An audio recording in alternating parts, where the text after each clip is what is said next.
Mam ochotę na kurczaka w sosie tajskim. Bardzo proszę, już zamawiam.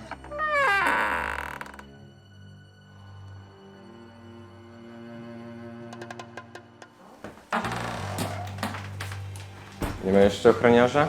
Powinien być wcześniej ode mnie. Za prostym jesteś coraz bardziej ryzykowny. Przynajmniej nie musimy być w garniakach. Kto nie musi, ten nie musi. Kiedyś będziecie dumni ze swych uniformów. Zaszczytem jest być agentem wolontariatu. No, jeśli kiedykolwiek doczekamy się awansu. Agent Jim poinformował nas, że nie zdoła dzisiaj przyjść na czas. Dostał, jak to ujął, misję wyższych priorytetów. Z tego co wiemy, jest bezpieczny i wkrótce do nas dołączy. Świetnie, że przynajmniej nas powiadomił. Przeraża mnie ten człowiek. Zawsze jego widok mrozi mi krew w żyłach. Dobra. Idę na górę, powiadomcie mnie, jak przyjdzie agent Jim.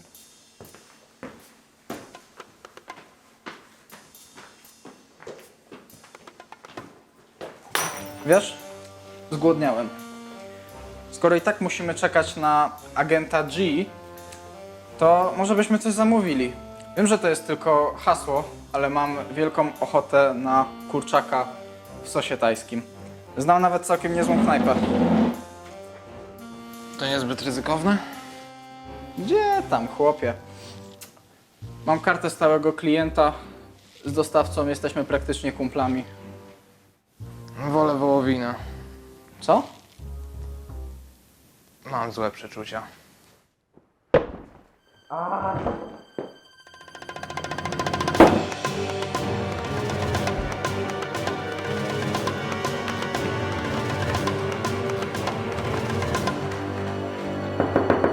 Panie łączniku, wszystko dobrze? Zamawiamy kurczaka, pan też chce?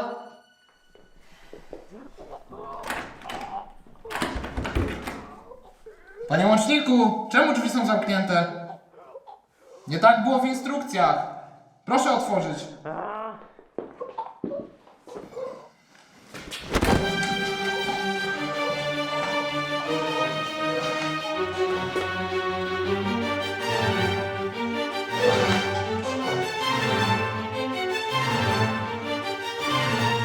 Weź po bandaż.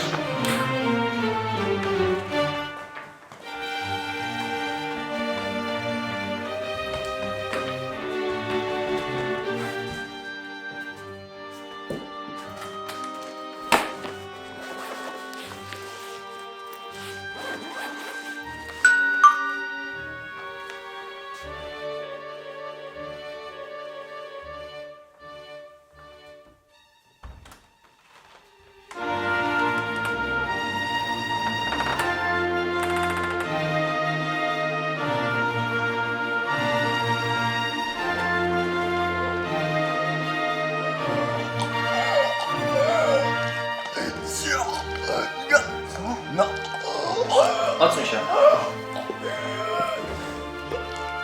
Teraz uciskaj.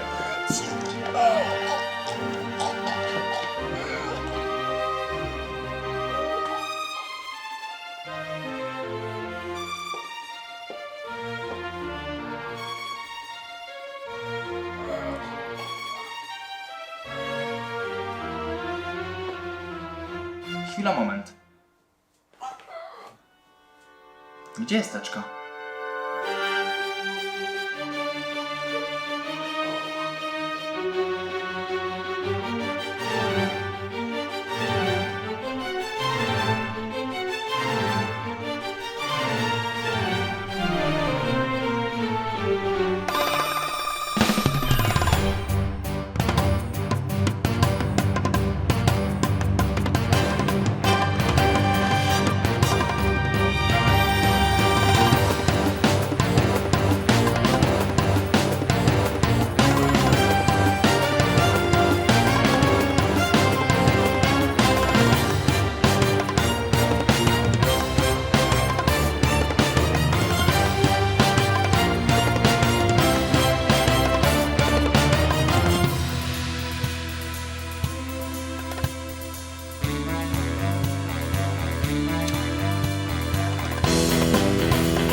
Nigdy nie powtarzaj swoich ruchów.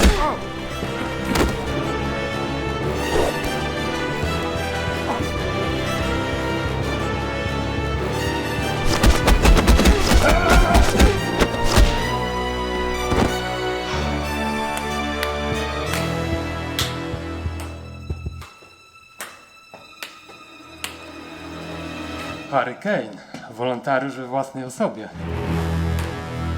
Szybko, bez zbędnych ceregieli, pokonałeś moich ludzi. Jestem pod wrażeniem. A jednak cię znam. To chyba niezbyt dobrze dla tajnego agenta, nie? Stawiasz teraz wolontariat w bardzo złym świetle, przyjacielu. Przepraszam, ale... Ktoś ty? Ktoś, kto za chwilę ci dokopie. Z pełnym szacunkiem oczywiście. To się okaże. Krótka bomba, z kim ja pracuję?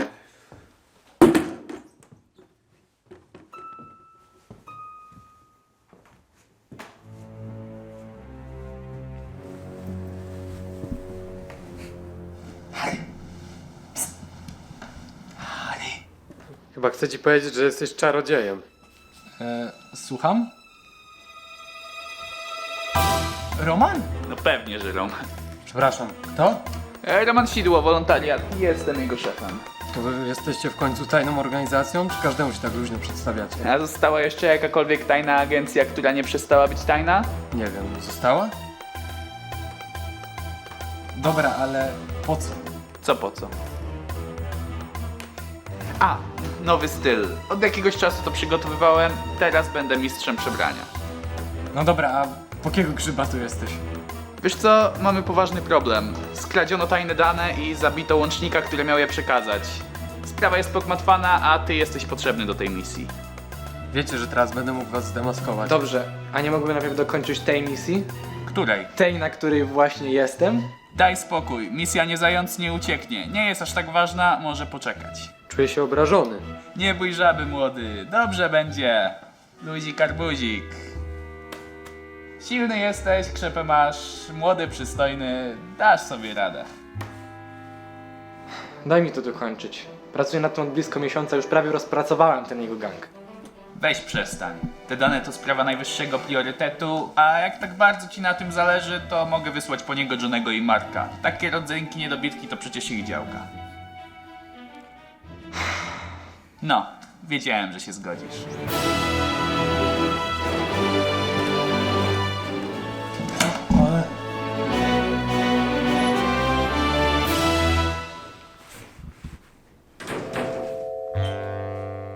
Słuchaj, mówię po prostu, że nie tak powinieneś się za to brać, okej? Ja wiem, że doskonale ci poszło i tak dalej, no ale chyba zdajesz sobie sprawę, że zlanie kilku bandziorów to nie jest najlepsze wyjście z twojej sytuacji. Nie zwracanie na siebie uwagi, rozpracowanie gangu od środka.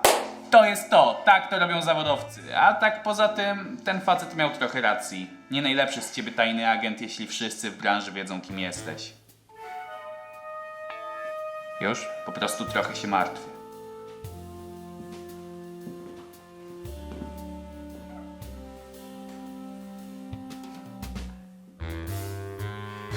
No, to gdzie jest ta sprawa najwyższych priorytetów? Czy jak to tam sobie nazwałeś?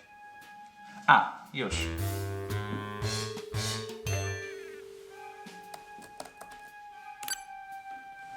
Wczoraj wieczorem, dosłownie kilka godzin przed tym, jak cię do siebie wezwałem, dostaliśmy informacje od naszych oddelegowanych agentów niższego stopnia.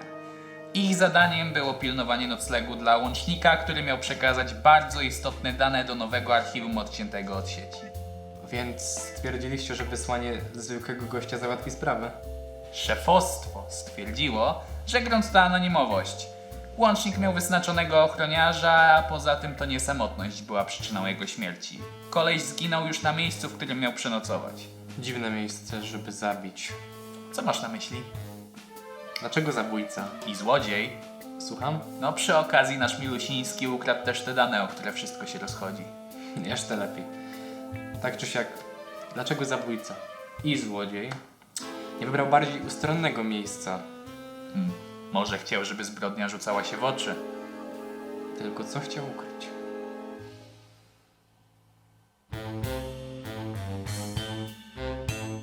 Kto miał być ochroniarzem łącznika? Brat Jean dołączy do ciebie, będziecie partnerami w tej misji. Brat Jean, powiadasz? Ciekawe. Dziwne, że poniósł tę porażkę. Gość potrafi zrobić praktycznie wszystko i nigdy nie wyjaśnia jak. Niczym jakiś magik, iluzjonista. Nie wiem, czy to dobry pomysł, żebyśmy byli partnerami. Mamy drastycznie różne sposoby wykonywania misji. I tak na razie nie będziecie współpracować. Szef Gina musi jeszcze dokończyć kazanie, które właśnie mu prawi. Jeżeli się nie mylę, w tym momencie kończy pierwszy z 16 dwugodzinnych aktów. Wow, aż tak źle? No słuchaj, to jest lepsze niż opera. Tylko zastanawiam się, czy przygotowuję sobie wcześniej libretto, czy improwizuję tak na żywo. Pójdę na miejsce zbrodni. Mam nadzieję, że nie odesłaliście agentów. Nie, spokojnie. Dobrze. Poszukam wskazówek. Moment, masz tu adres. Pierwsza misja od dawna, która nie przewiduje lania bandziorów. Nie przewiduję. To dobre określenie. Ej, a mogę jeszcze o coś spytać? Wal jak w dom. Co miałeś na myśli przez drastycznie różne sposoby wykonywania misji? Wiesz, on działa bardziej w sposób dyskretny, chowa się, nie pokazuje się w polu widzenia. Ja z kolei wolę zaryzykować. No i widocznie to mi się udaje.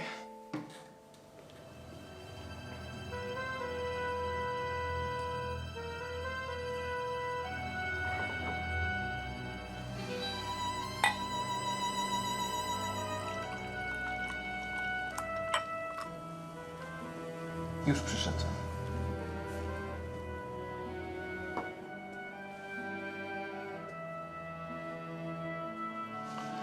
Prawie punktualnie. Oczekiwałem, że zjawi się pan o czasie, skoro pan sam ustalił czas spotkania. Zgubiłem się po drodze. Proszę usiąść.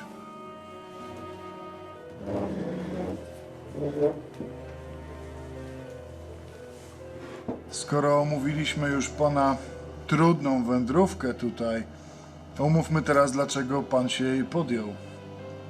Dlaczego pan tu jest? Wiem o skradzionych danych. Jakich danych?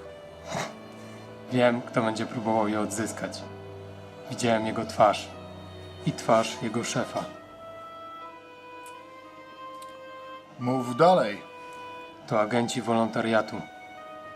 Co więcej możesz mi powiedzieć? Nazywa się Harry Kane.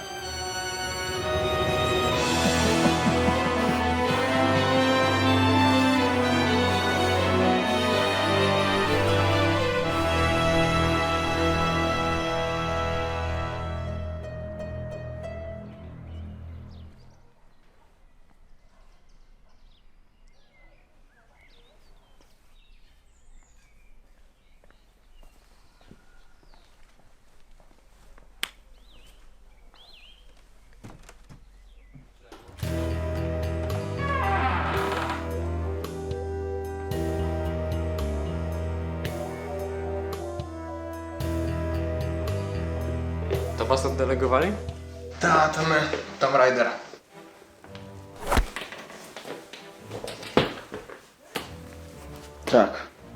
Jack Swing. Powiedzcie mi, co się tutaj wczoraj stało. Nie pomijajcie żadnych szczegółów. Przyszliśmy na miejsce około 18. Ja zjawiłem się trochę później. Jack był pierwszy. Tak, ja miałem klucze do noclegu. Wszedłem, umyłem ręce, posłyszałem dzwonek do drzwi. Tom wtedy przyszedł. No, potem czekaliśmy na ochroniarza i łącznika. Nic specjalnego nie robiliśmy. Jakiś czas przed zjawieniem się łącznika poszedłem na górę trochę posprzątać. Zauważyłeś coś podejrzanego? Coś nie na miejscu? Przeszukałem cały pokój. Nie było nic interesującego. Sprawdziłem każdy kąt, każdą szafę. Około 20 zjawił się łącznik. Otworzyłem mu drzwi, spytałem o hasło. On odpowiedział i wszedł do środka. Zamieniliśmy kilka słów. Podałem mu szklankę wody.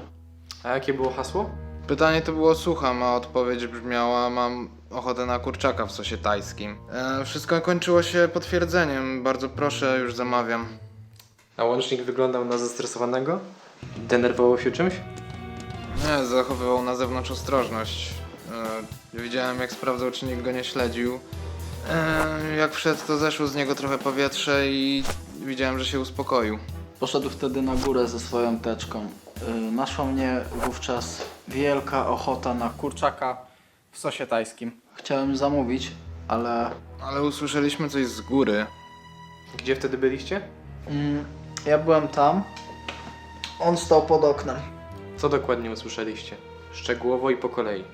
Najpierw usłyszeliśmy łomot, jakby krzesło się przewróciło. Potem krzyk i kolejne uderzenie o podłogę albo ścianę. Pobiegliśmy na górę sprawdzić, co się dzieje. Wyciągnąłem pistolet. Gdy byliśmy na górze, nie było już nic słychać. Zapytałem się przez drzwi, czy wszystko dobrze. Łączniku, wszystko dobrze? Wtedy usłyszeliśmy ciężkie oddychanie i jęk. Chciałem otworzyć drzwi, ale były zamknięte. W instrukcjach otrzymaliśmy zakaz zamykania drzwi do prywatnych pokojów, żeby zwiększyć bezpieczeństwo. Potem usłyszeliśmy uderzenie i krzyk. Coś walnęło o podłogę. Znowu było słychać tylko oddech i jęki. Wyważyliśmy drzwi, w środku leżał łącznik z poderżniętym gardłem. Zbiegłem na dół po bandaż. W międzyczasie zadzwonił dzwonek. Otworzyłem. Nie zdążyłem nawet zapytać o hasło. To był brat Jean. Wkroczył, zabrał bandaż i pobiegł opatrzyć łącznika. Próbowałem jakoś ręcznie tamować krwawienie. Łącznik coś do mnie wtedy mamrotał, ale ciężko było go zrozumieć. Pamiętasz coś z tego, co mówił? Jakieś pojedyncze sylaby. Dzio... Do... I... Ni... Chyba coś takiego. Co się stało potem? Agent Jean owinął łącznika bandażem. Kazał mnie uciskać. Potem wstał, rozejrzał się po pokoju, zauważył, że teczki łącznika już nie było. Wychylił się przez okno, potem skontaktował się z bazą i wezwał pomoc. Potem zjawili się agenci i zabrali łącznika. Nic ważnego się już potem nie działo. Agent Jean został wezwany do bazy. Pewnie szef chciał z nim coś przegadać. Dobrze, dziękuję. To na razie wszystko. Jakbyś czegoś jeszcze potrzebował, skontaktuj się z nami. Chcielibyśmy coś pomóc w tej sprawie. Dzięki. Jeśli będę potrzebował pomocy, zadzwonię.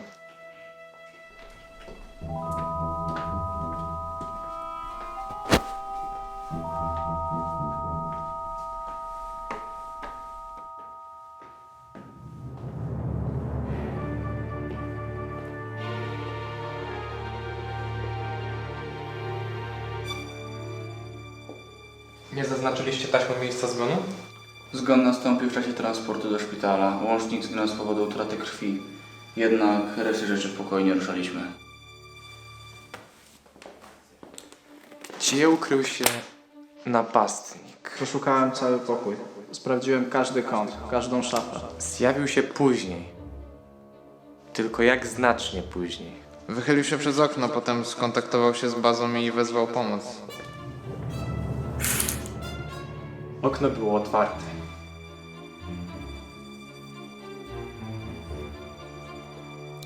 Łomot.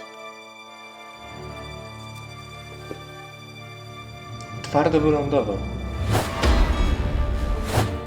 Miał dobre buty. Łącznik jest zaskoczony. Krzyczy. Nie. To profesjonalista. Ogłuszenie.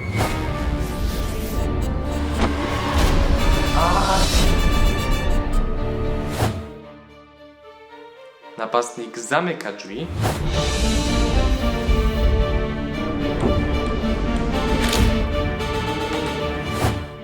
I bierze teczkę.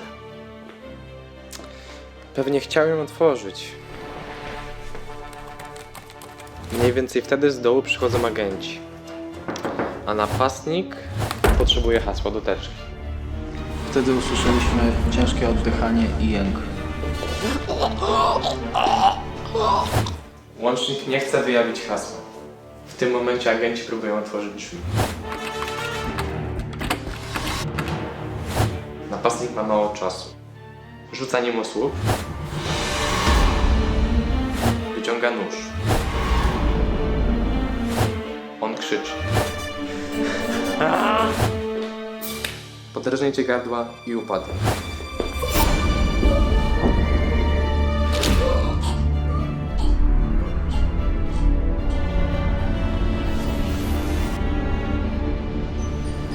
pięknie. Szybko i starannie. W obliczu problemów całkiem skuteczna improwizacja.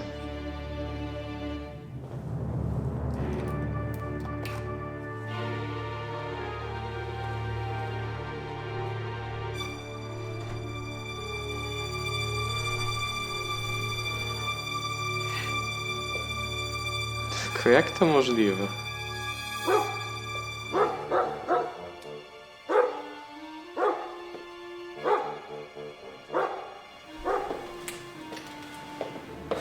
Linia pewnie jest na podsłuchu, więc będę się streszczał.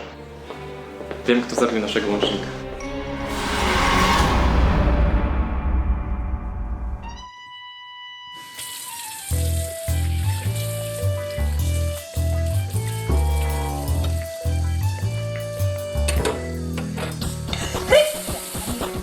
Kurka, podka!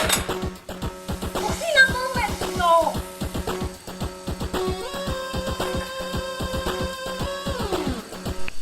Słucham. Jesteś w domu? Harry, chcesz wpaść? Już robię herbatki. Nie rób. Zostawiłem ostatnio u ciebie swojego laptopa, co nie? Już nie jest twój, bracie. Przywłaszczyłam go sobie. Zaraz po niego przyjdę. Zaraz, to taka duża bakteria.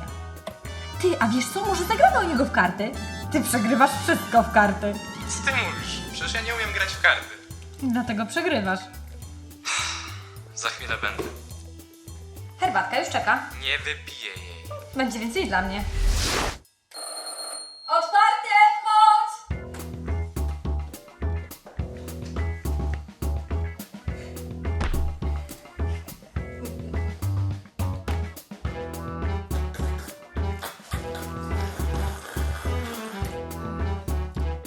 No dobra, masz. Wielkie dzięki. Spoko. Będę oczekiwać zapłaty w umówionym miejscu. Wisisz mi przysługę! Następnym razem jak zadzwonię, to masz odebrać.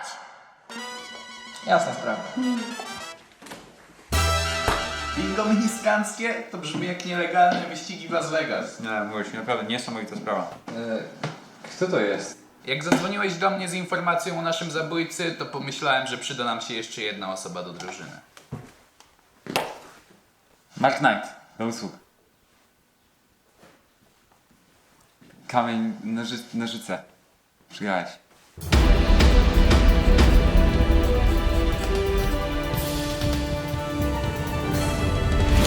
To będzie nasz haker, Mark Knight. Jest specem od komputerów i freelancerem, ale to poczciwy człowieczyna. Po co nam haker do śledztwa? Z tego, co się dowiedziałem, że się dowiedziałeś, to śledztwo już zakończone. Teraz musimy odzyskać nasze dane, a to jest nasz haker. Ty będziesz naszym agentem w terenie.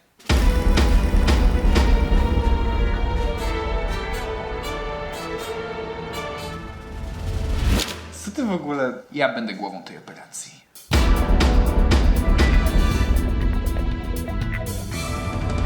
Co ty w ogóle masz na sobie? A, to mój nowy styl. W końcu jestem mistrzem przebrania. Czekamy na jeszcze jedną osobę. Powinna już tu być. Stoję tu od 5 minut.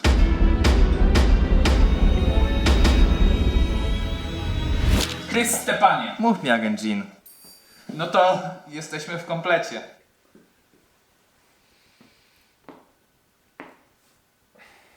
Widzieliście, że jak wsadzicie sobie coś pod pachę, to nie ma pulsu, nie czuć. No, sprawdzałem. To może... no. Bane, słyszałem, że wpadłeś na jakiś trop. Kane. Co?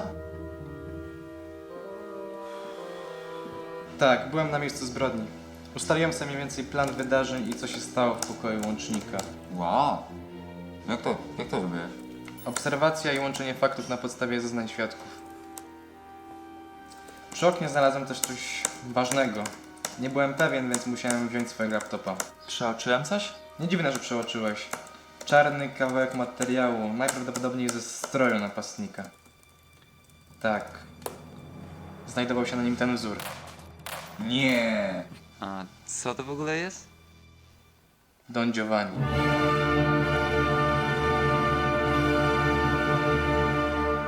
Co? To legenda tajnego świata. Don Giovanni był wolnym strzelcem, który zawsze zachowywał anonimowość. Wykonywał bardzo trudne zadania dla zdesperowanych agencji, których agenci nie dawali sobie rady. No, oczywiście za odpowiednią ceną. Ceną działania jego były informacje z danego wywiadu. W czasie kilku lat z jego usług skorzystały praktycznie wszystkie znane nam agencje. No, CIA, CSI, FBI, KFC. KFC. I co, i może McDonald's też? Nie. Giovanni nie sprzedawał ani nie szantażował informacjami. Po prostu je miał. Mógł zatrząsnąć całym tajnym światem, jeżeli by tylko tego chciał. Trzymał wszystkich w ciągłym strachu. No, oprócz wolontariatu. My nigdy nie korzystaliśmy z jego usług. Więc go wytropiliście. Gość nie zostawiał po sobie żadnych śladów, a każdy wywiad, który miał na jego temat jakiekolwiek informacje, nie mógł ich wyjawić. No chyba, że chciałby znaleźć swoje tajemnice w internecie na następny dzień. No, jednak pewnego dnia na komputerach wszystkich poszkodowanych agencji znalazł się pewien plik o intrygującej nazwie Nie dziękujcie. Był to krótki filmik, na którym ktoś zastrzelił Don Giovanniego. Tym kimś był były agent Salieri. Jego agencja porzuciła go podczas misji, którą sabotażował wolontariat w przekonaniu, że mieliśmy do czynienia z akcją terrorystyczną. To było okropne nieporozumienie, ale Salieri wziął to do siebie. Chce zemsty. Wgrywając plik do komputerów różnych agencji, udowodnił, że trzyma cały tajny świat za mordę. Potrafi nie tylko wytropić i zabić niebezpiecznego bandziora, ale też włamać się do każdego strzeżonego komputera. No, postraszył i trzymał wszystkich w napięciu. Teraz jednak wiemy, że Don Giovanni nie zginął i ma dane wolontariatu. Czyli sugerujecie, że Don Giovanni współpracował z Salieri? Prawdopodobnie. Ironia. Czemu? Słuchasz może czasem muzyki klasycznej? Don Giovanni to opera Mozarta. Salieri jest często przedstawiany jako jego rywal. Dobra, czyli ten nasz Salieri, on coś komponuje. Przyrzekam, że wie jak robi się to i owo przy komputerze. Tak czy inaczej musimy się dowiedzieć, co planuje Giovanni i czy współpracuje z Salierim. Na szczęście nasz Salieri nie zachował takiej anonimowości jak Giovanni. No, znajdę informacje na jego temat w naszych aktach. Mark, dasz radę załatwić plany jego siedziby? Pewnie, szefie. To ja tu jestem szefem. Jasne, szefie.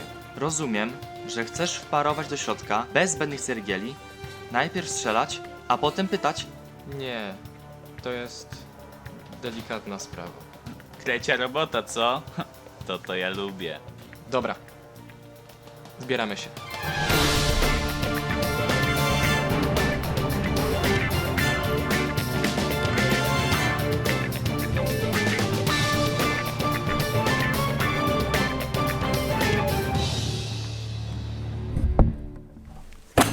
To jest wszystko, co udało mi się znaleźć na temat Salieriego w naszych aktach. Może nam to streścisz? Problem polega na tym, że Salieri prowadzi legalną firmę, jest uznanym biznesmenem i organizuje dużo imprez kulturalnych. W teorii zerwał z przestępczością. Dlatego nie możemy wparować bez pukania i po prostu wysadzić budynku. Bez pukania ani z pukaniem. Nie możemy też grzecznie zapytać, czy to przypadkiem nie on podwędził nasze dane. W końcu nie chcemy, żeby zwiększył zabezpieczenia. Nie wiemy, gdzie trzyma skrajne dane. Plan jest taki. Spotkam się z Salierim i zadając kilka odpowiednich pytań, sprowokuję go do wyjawienia położenia dysku. Ale przecież sam mówiłeś, że nie możemy tak wejść i zapytać go grzecznie, czy to nie on. I tu wchodzę ja. Wejdę do środka pod przykrywką ochroniarza. Salieri nie powie tego Romanowi, ale przekaże to jednemu ze swoich ludzi. Udając jednego z nich, oczywiście to usłyszę. Ale muszę wiedzieć, dokąd iść.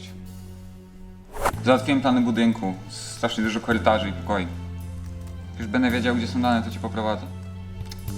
Do tanga trzeba dwojga. A do przykrywki ochroniarza potrzebna jest karta identyfikacyjna. No racja, no budynek ma naprawdę dobre zabezpieczenia. Czyli linii papilarnych, mnóstwo kamer i zaawansowany system alarmowy. Dasz sobie radę?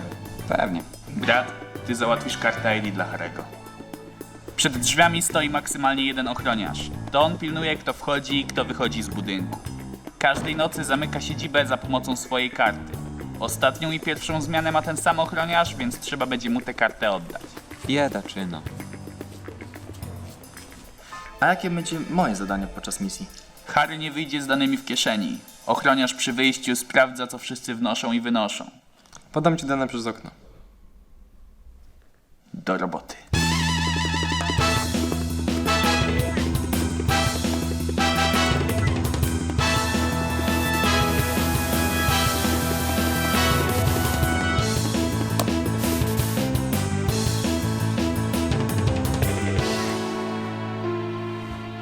imieniu całej agencji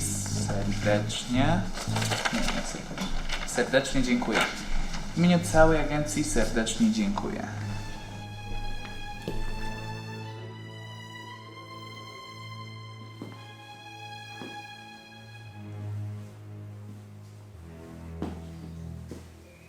Ej, co to w ogóle jest za gościu? Agent Jean, brat Jean, gość zagadka, człowiek śmierć, jak to niektórzy mówią. I skąd wyczesnęliście takiego człowieka śmierci? Wolontariat, tak jak wiele innych agencji, często zatrudnia zdolnych przestępców do brudnej roboty. Jean przed wolontariatem sporo nabroił. Co na przykład? Nie wiem wszystkiego, ale podobno zdefraudował budżet jakiejś wielkiej korporacji.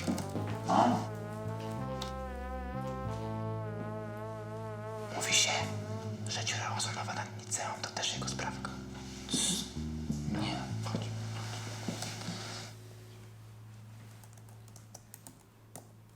Nie wpisujesz.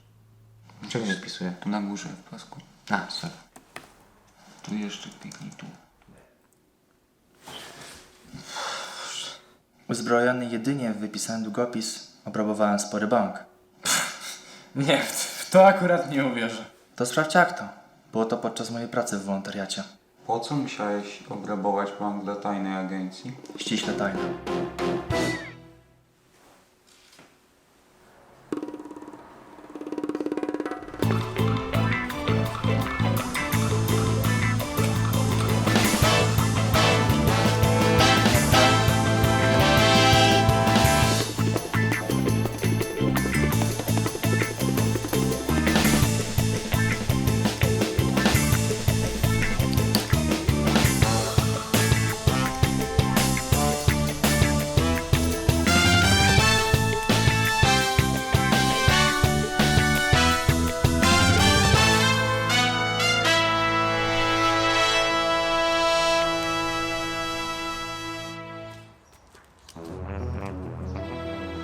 Na nocną zmianę.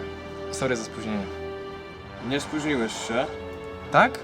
O, no widzisz, muszę kiedyś nastawić ten zegarek. Dobra, wszystko w porządku. Teraz jeszcze tylko...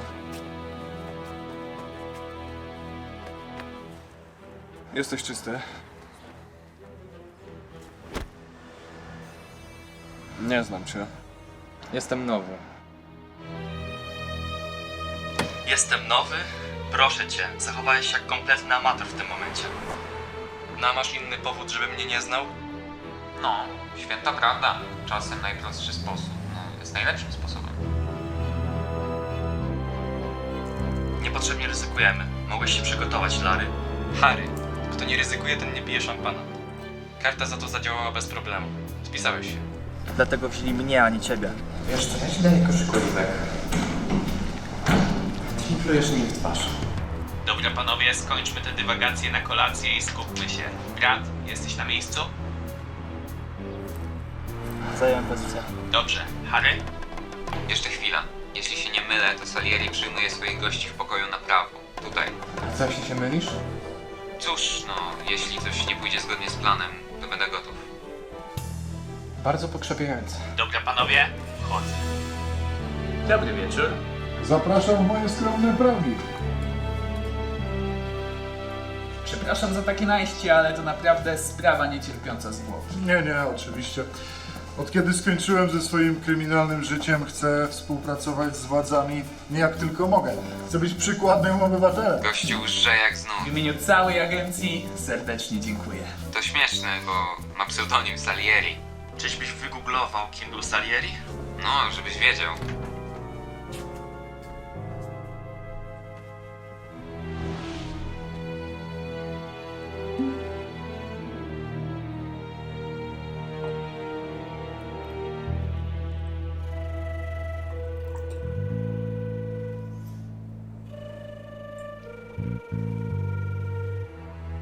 Czym więc jest ta sprawa niecierpiąca zwłoki? Ostatnio jeden z naszych agentów został zabity w niewyjaśnionych okolicznościach podczas misji.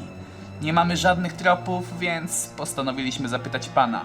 Proszę wybaczyć, ale to z powodu pańskiego, nazwijmy to, poprzedniego życia. Oczywiście, oczywiście.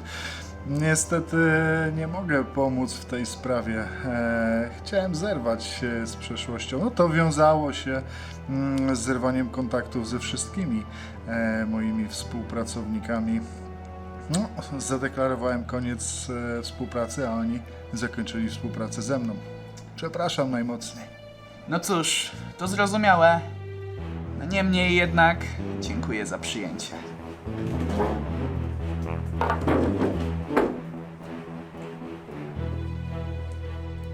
Jeszcze raz przepraszam za najście. Woleliśmy korzystać z analogowego trybu spotkania. Ostatnio wszystkie linie są na podsłuchu. Ach, tak. Nie ma już bezpieczeństwa w radiowym świecie.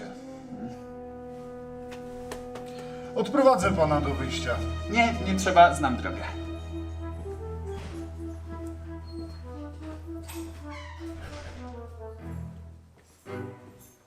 W lewo. Parszywy drań. Przynieś dysk do biura. Chcę go mieć przy sobie. Oni coś wiedzą. Musimy być ostrożni. Szefie, nasi ludzie nadal rozpracowują kod. Jeśli nie znacie kodu, to wytnijcie dziurę. To jest wykluczone. Teczka ma przecież zabezpieczenia. Tak jest.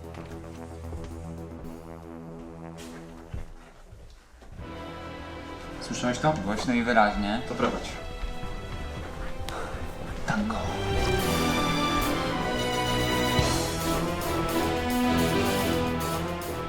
Marek, gdzie to jest? Ostatni pokój na najwyższym piętrze. Gdzie indziej nienawistny szef bandy podejrzanych indywiduów miałby mieć swoje biuro? Popisujesz się słownictwem, czy trenujesz do konkursu recytatorskiego? No co tam klikasz? Wiesz, że kiedyś byłem na takim? Zająłem drugie miejsce, bo pierwszy zajął syn organizatorki. Kiedyś go znajdę. Parszywy drań. Wiesz, jak to wszystko się już skończy, to dźgnięcie w oko. A czemuż w oko? Tak sobie wybrałem, nie pasuje? Kurka wodna, łódź podwodna. Co jest? Herbatka mi się skończyła. Dobra, biuro masz po prawej, na końcu korytarza. Lecisz prosto jak w mordę strzeli.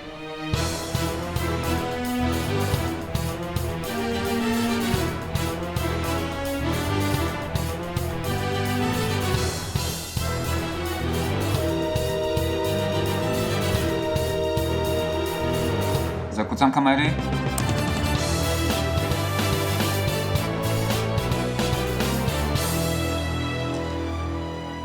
Houston, mamy pewien mały problem. Duży problem. No co jest? Czytnik jest. Krótca bomba. To co robimy? Chyba nie rezygnujemy, nie? Szklanka. Co? Salieri pił ze szklanki. Nie rozumiem. Na spotkaniu. Salieri miał szklankę w dłoni, Lokaj od razu poszedł po dysk. Kto inny miał sprzątnąć? Szklanka nadal tam stoi. Dobra, a jak nie mam zabrać odciski? Przecież nie mam sprzętu. Dam ci radę. Proszę, nie. Taśma klejąca.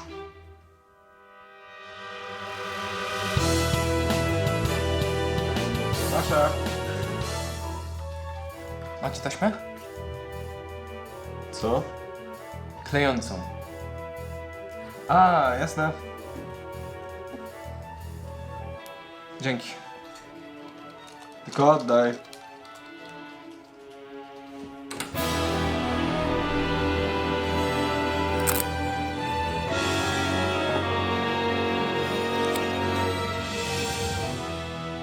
Jean, wiesz co? Jednak brylantowy z ciebie facet. Skup się na zadaniu. Właśnie, nie kręć, bo cię złapią. Została ci połowa. Teraz rachu ciachu i postrachu. Tylko proszę cię, nie schrzań tego, to nie jest krupnik. Wyluzuj, to już ostatnia prosta.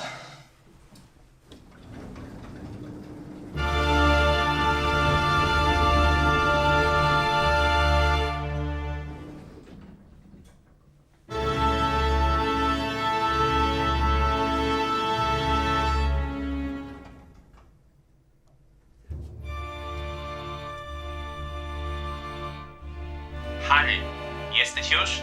Harry,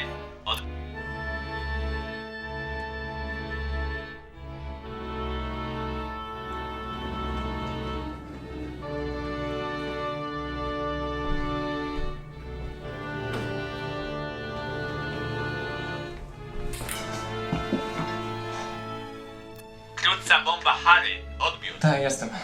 Co się stało? Zgadnijcie, z kim przejechałem się windą. Z kim? Nasz zabójca się zjawił. A więc współpracuje z Salieri. Fakt nie do przeoczenia. Harry, dasz radę? Tak, to był lekki szok kulturowy.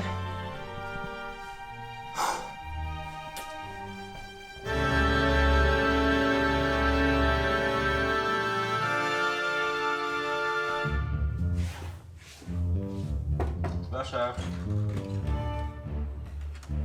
Oddaję taśmę. Co? Klejącą. A. Dobra, możesz wchodzić. Zaczekaj na odpowiedni moment i wślizgnij się do środka. Mark, proszę cię, nie jestem wężem. Po prostu wejdę. Racja.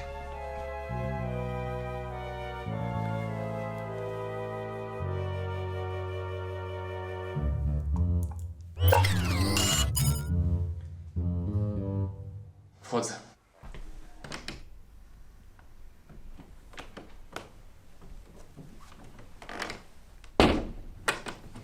Dobra. Czego dokładnie szukam? Brązowa teczka. Dość staromodna, kod 3-cyfrowy.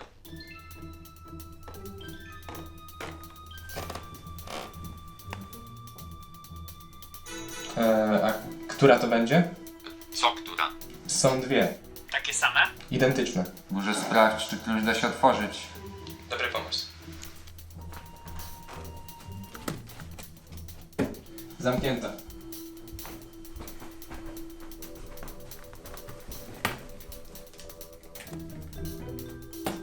Też zamknięta.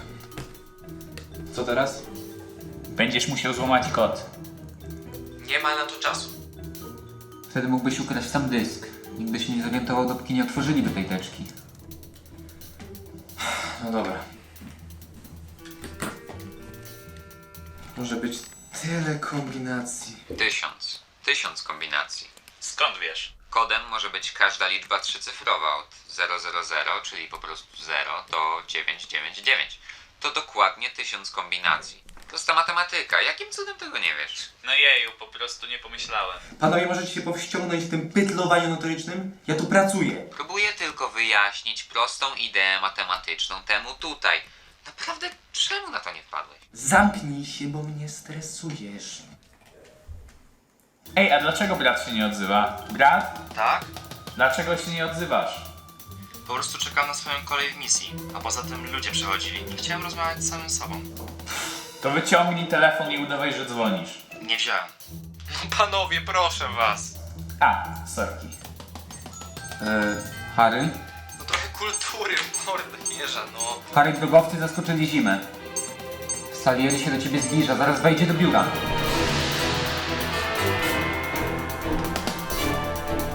Harry, wynoś się stamtąd. Nie mamy danych. Trudno, potem po nie wrócimy.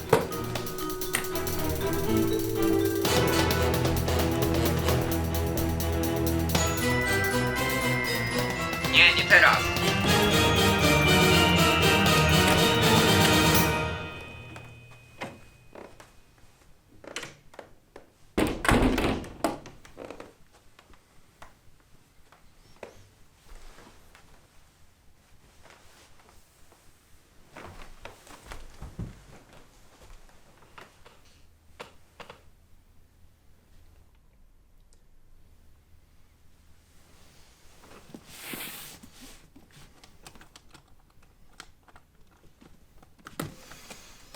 To pewnie w tej jest dysk.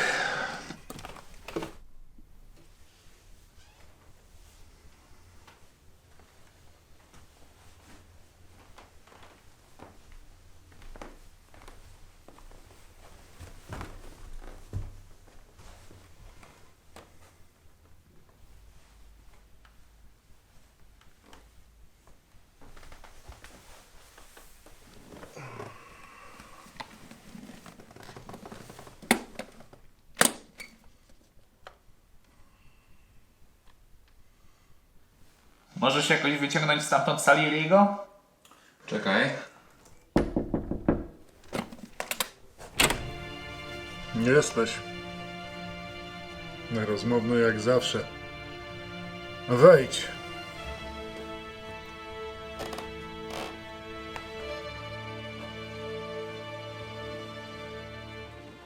Rozgość się. Co z tymi agentami, którymi miałeś się zająć? Dobrze ci idzie?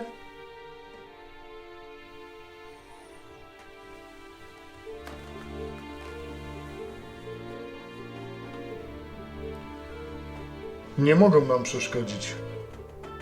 Jak już dokończysz plan, to załatwimy sprawę.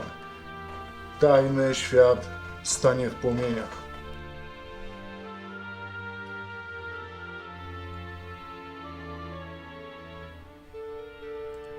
Będziesz musiał zająć się przyjęciem. Tylko legalnie. Na tym polega cała ta sprawa. Nie możemy zostać zdemaskowani. Dostaniemy tyle forsy za te dane, że nie ma zmiłuj.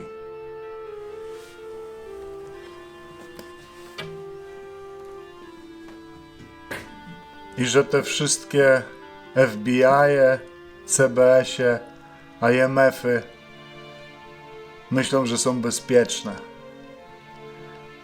Nie chcę podpalać tego świata, ale biznes to biznes. Oni mnie zdemaskowali, to i ja ich zdemaskuję. Uczciwa wymiana. Idź już. Zaczynaj organizować licytację. Wyprawimy ludziom imprezę. Nikt się nie zorientuje, kiedy dane rozeszły się po świecie.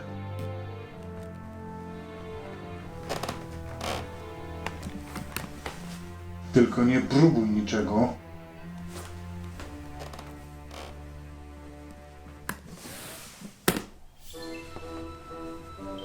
To jak? Mogę włączyć fałszywy alarm w bazie. Odwróci uwagę Salieriego i przy okazji da mu drogę do ucieczki przy tym całym zamieszaniu. Tylko, że co? No trochę to zajmie. Muszę się włamać. I przygotowałeś tego wcześniej? Nie wiedziałem, że włączanie alarmu będzie przydatne, tak? To coś innego niż wyłączanie.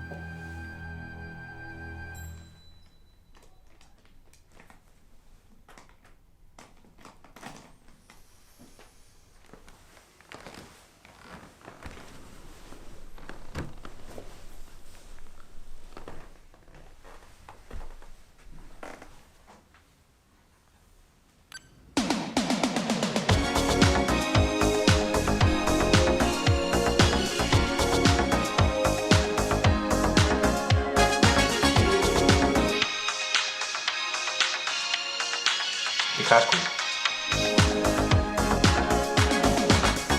We're no strangers to love. You know the rules, and so do I. I've full commitments, what I'm thinking of. You wouldn't get this from any other guy. I just wanna tell you how I'm feeling. Gotta make you understand. Never gonna give you up. Never gonna let you down. Never gonna run around and desert you. Never gonna make you cry. Never gonna say goodbye. Never gonna say Odpalam.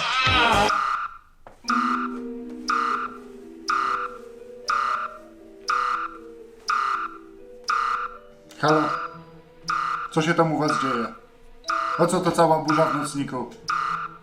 Włączył się alarm, ale nie mamy pojęcia dlaczego. Naprawcie to. Już się tym zajmujemy.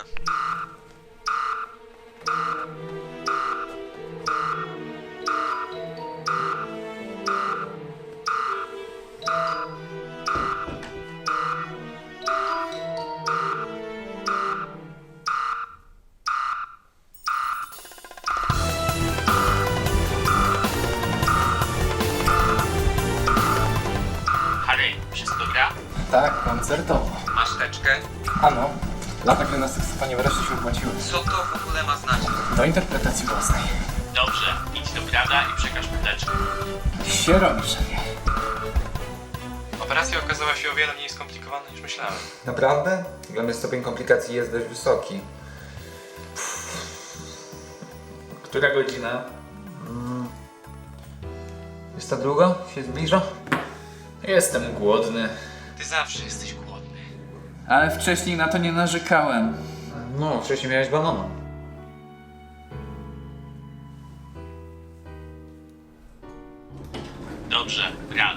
gotowy?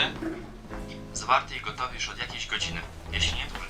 Nie narzekaj, bo cię tam nie było. Miałbyś lepszy plan, to by ci szybciej poszło.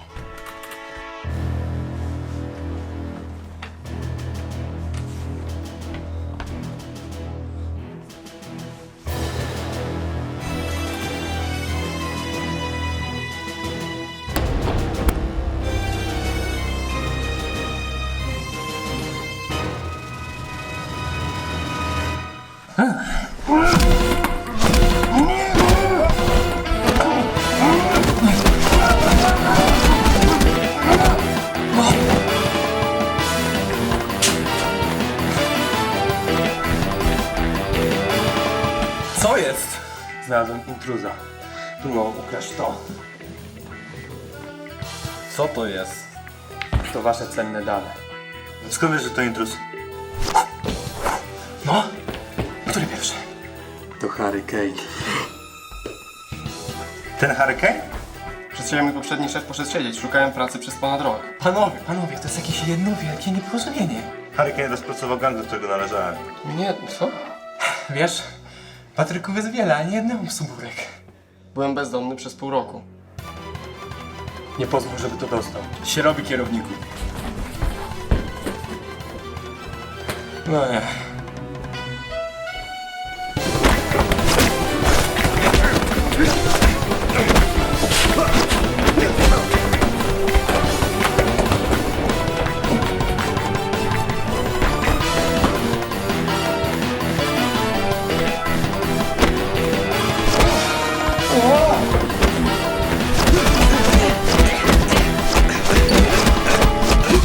Teraz zakładam, że jesteś zadowolony z takiego obrotu spraw.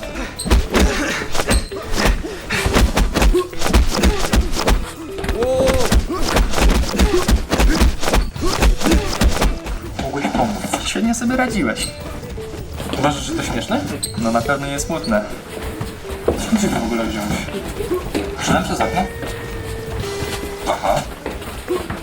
A tak w ogóle nie powinieneś gonić tego gościa z teczką?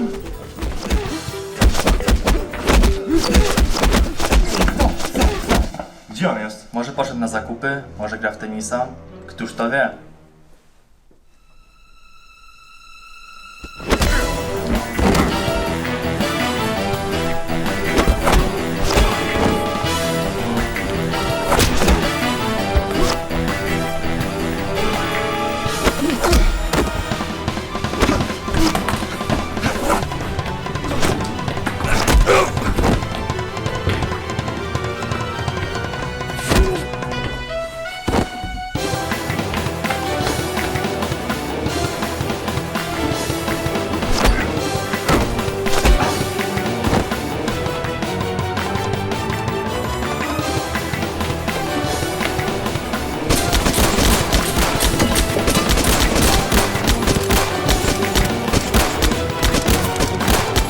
Skąd ty masz? Wziąłem na wszelki wypadek. A, czyli broń pan nam wziąłeś, ale telefonu zapomniałeś.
Przypierniczyłą czołowe zderzenie.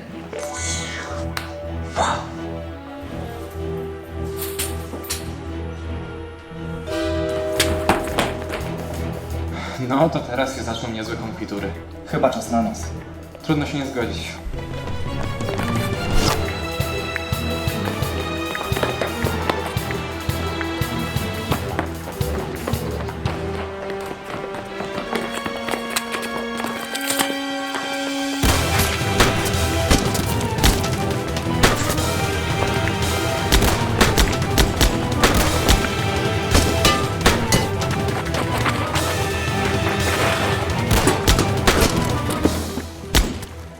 No miałeś rację z tymi konfiturami. Na nasze szczęście nie jadłem kolacji. Masz zamiar zjeść tych gości? To miał być w takim przenośnym sensie? Mnie się pytasz? Ja nie wiem, o co ci chodziło.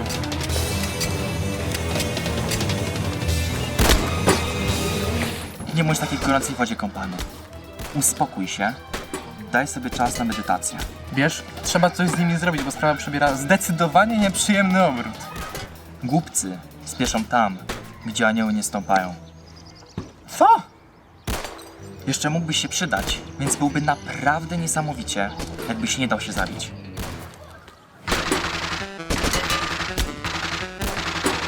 Co to jest?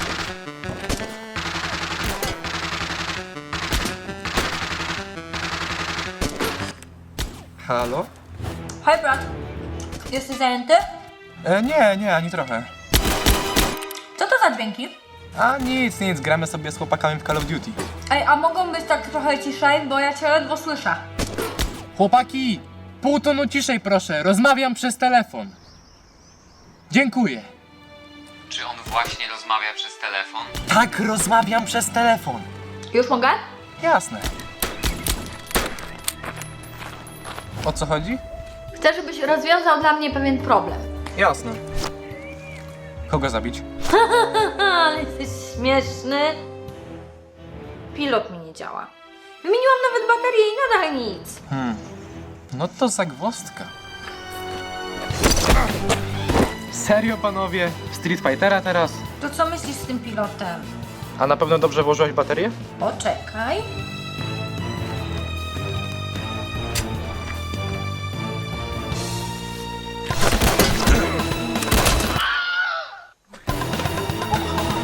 Co się tam dzieje? Jurek właśnie zaczął ćwiczyć. Dawaj stary, dawaj, 11 treningów siłowych, już jesteś na gazie.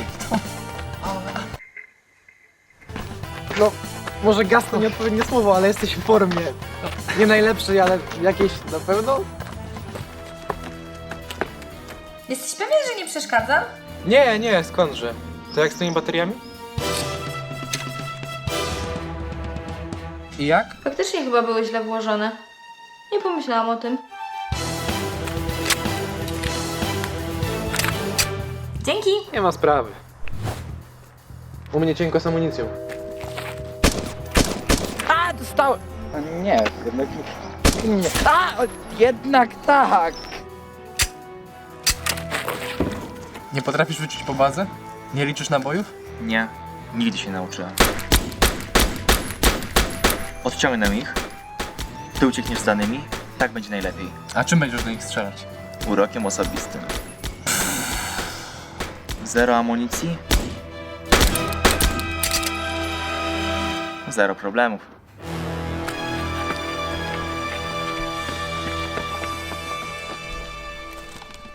Harry, słyszysz mnie? Tak, wracam do bazy. Mam teczkę.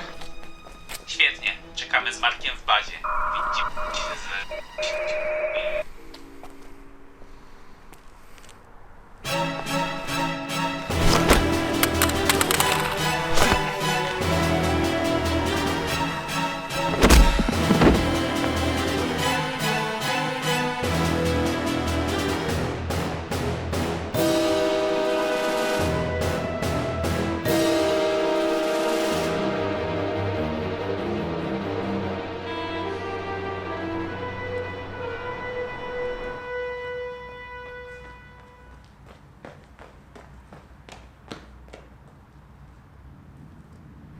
Gdzie jest teczka? To się więcej nie powtórzy. Rozumiem. Ja również dziękuję za rozmowę, szefie. Miłych wakacji. Ty teutoński bałwanie! Ty głąbie kapuściany! W ciągu wszystkich lat mojego istnienia moje uszy nie doświadczyły bólu. Aż do teraz. Więc takie to uczucie. Kiedyś zabiłem człowieka tym kciukiem. Masz świadomość tego, co może zrobić cała dłoń? To wszystko twoja wina. Moja? Niby dlaczego? A skąd tamten bandzior wiedział, że chcesz ukraść teczkę? Po prostu jesteś słabym agentem i nie potrafisz tego przyjąć do wiadomości. Nie kłóćcie się już. Nie kłócimy się, tylko twórczo dyskutujemy. A to on wszystkich denerwuje. Jedyną osobą, która mnie teraz denerwuje, jesteś ty. To moja wina. Nie zgłosiłem niedokończonej misji Harry'ego do Johnego i Marka. Przepraszam, ale jeszcze nie wszystko stracone. W końcu Salieri organizuje licytację, prawda? A to znaczy, że będzie próbował opchnąć nasze pliki pod przykrywką jakiejś obskurnej sztuki. To nasza szansa. Czyli co, i znowu ta sama balanga? Ale gdyby pan Chudzina się postarał, to by nas już tutaj wszystkich nie było. Ej, tylko nie chudzina. Nie krzyczcie. Nie krzyczymy, tylko podnosimy głos, żeby przekazać nasze zainteresowanie tematem. Uważasz, że to śmieszne? No na pewno nie smutne. Zacznij tę sprawę brać na poważnie. Bo co? Bo cię zawieszą w działaniu. Zdałem raport do szefostwa i jeśli tego nie naprawimy, Harry pójdzie w zawieszenie, a potem go zwolnią. Kiedy ma odbyć się ta aukcja? W sobotę. No to mamy jeszcze kilka dni na przygotowania.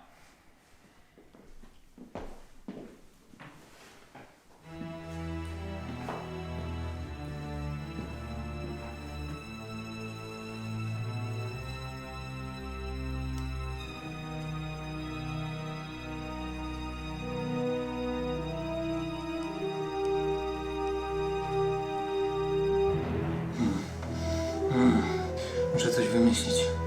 No i wymyśliłem. Uknąłem iście szatańską intrygę. Może nawet 2, 3. Mam natłok myśli. Jak mocno dostał tym kijem? Zielonego pojęcia nie mam. Następnym razem zabezpieczyć wszystkie wlewy. Witaminowe, suplementacje, helatacje, kanalizacje. Czy wyraziłem się jasno? No nie do końca. Nie łapię, szefie. Dlatego ja tu jestem szefem. Wykonać! Niedobrze się stało. Pana bezpieczeństwo jest zagrożone. Zwłaszcza na aukcji. Wykazałeś się odwagą. Zostałeś postrzelony, ale i tak odzyskaliśmy dane. Taka praca. Chcę, abyś od teraz był moim osobistym ochroniarzem. Będziesz wszędzie mi towarzyszył. Rozkaz. Macie szczęście, że jak musiałem ratować pana niezdarem, słowa, których szukasz, to dzięku i ję. Tak w ogóle. Mówi się jem, a nie jem, bo jakby ten jest em, że...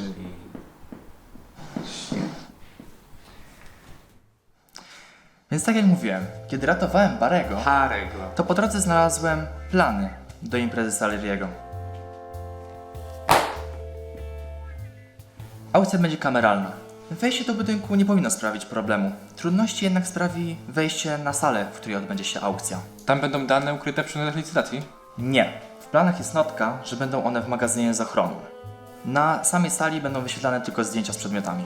Więc po co wchodzić na salę? Nigdy nic wiadomo. Zawsze może się okazać, że przedmioty będą wprowadzane do sali. Więc już będziemy potrzebowali osoby, która będzie już w środku. To się nazywa plan zapasowy lub plan B. Przydatna rzecz. Powinieneś o tym poczytać.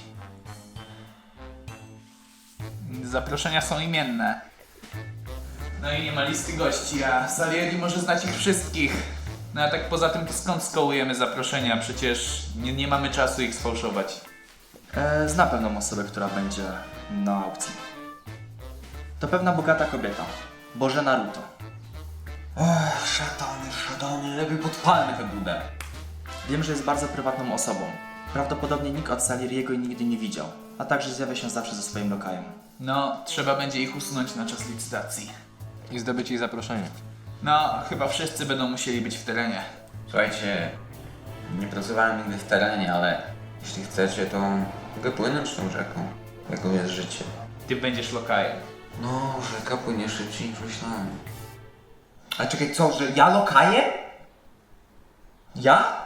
No, masz zwinne palce, no a poza tym będziesz mógł coś zwędzić w razie czego. Nie. nie będę nic wędził. Nie zgadzam się. No, albo to, albo przykrywka jako woźny.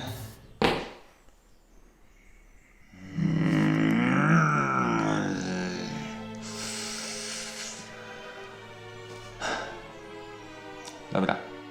Czyli potrzebujemy kogoś, kto wejdzie z Markiem na licytację.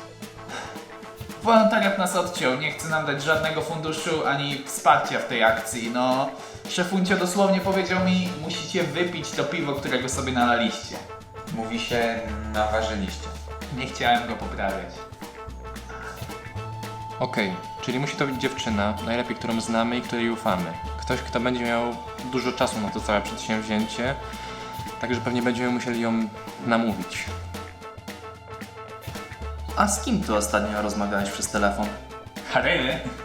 Co tam u siostry?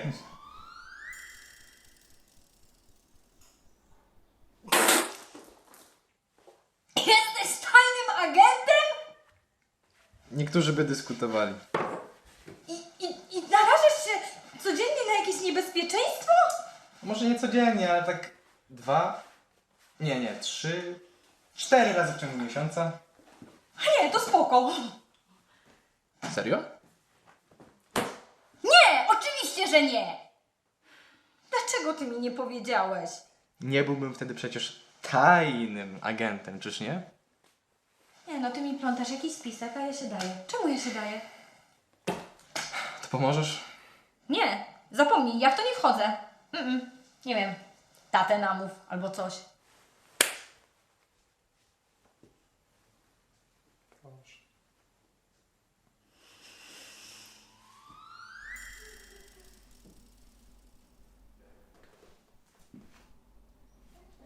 Cześć wszystkim. Witamy w piekle. Milutko. Oj, przepraszam najmocniej, rozwaliłem się jak Rosja na mapie. Brat, masz już plan? Sam byś sobie plan ułożył, a nie na mnie wszystko zwalasz. Chociaż racja, lepiej żebym to ja go ułożył. Wiesz co, przyjacielu, czasem się zastanawiam, za kogo ty mnie w ogóle masz. Ja też się czasem zastanawiam.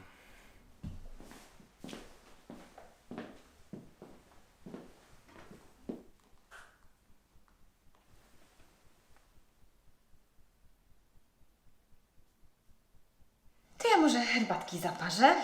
O, to jest świetny pomysł.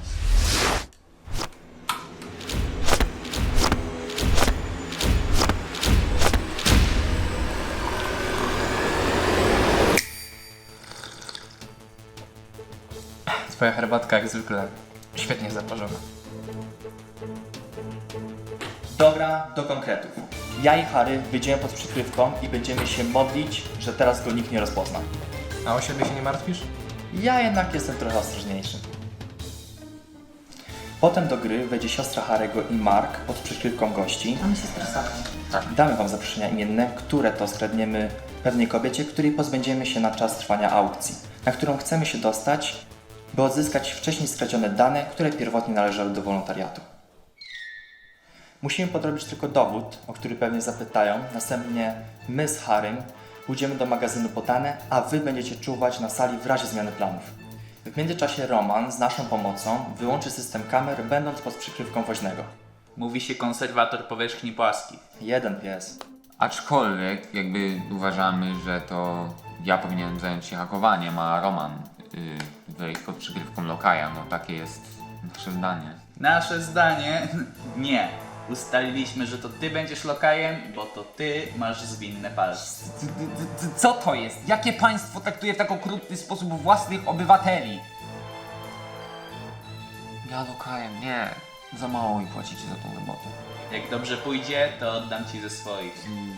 Wolałbym polizać podłogę w autobusie. Skończyliście? Oczywiście. Dziękuję. Po pobraniu danych uciekamy, gdzie pieprz rośnie, gdzie się cukier wytapia i gdzie w wiecznej wiośnie pachnące kwitną lasy. Transportujemy dane do wolontariatu, a potem popijemy, pogadamy, pokręcimy się i polecimy do domu. Świetny plan. Teraz zostało nam tylko czekać na aukcję.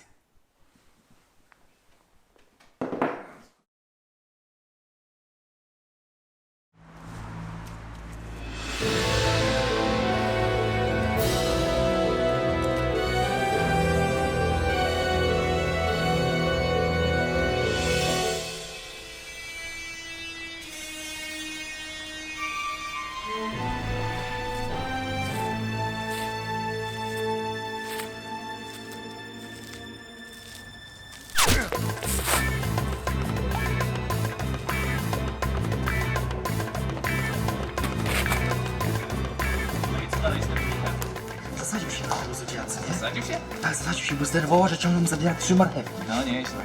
No i się zasadził, bo chciał się bardzo dowiedzieć, czemu te 3 marchewki. Czemu akurat 3, a nie Dziwisz te, mu się?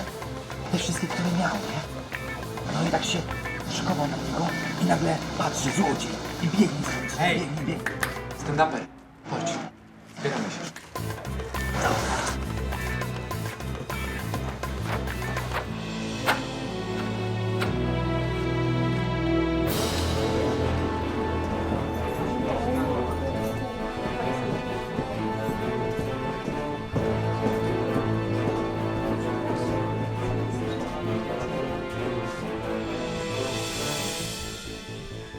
Witam wszystkich serdecznie. Nasza aukcja rozpocznie się za około 25 minut, także prosimy o Pańską cierpliwość.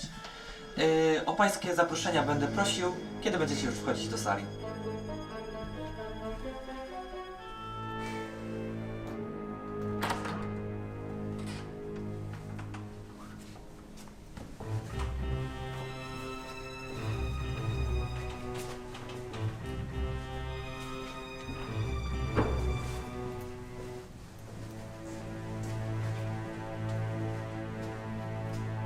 I taka jest właśnie różnica między tobą a kobietami w ciąży. Że mogę się schylić? No tak. Zaraz wrócę. Pomożesz mi potem? Potem będę miał przerwę na budyń. Aha.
No idziesz czy nie? No idę. Chodź.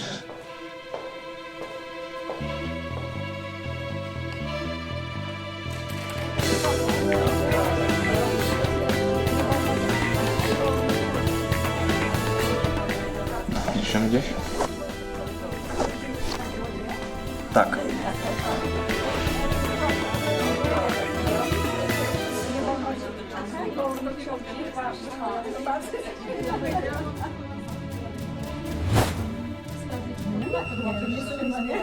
No tak.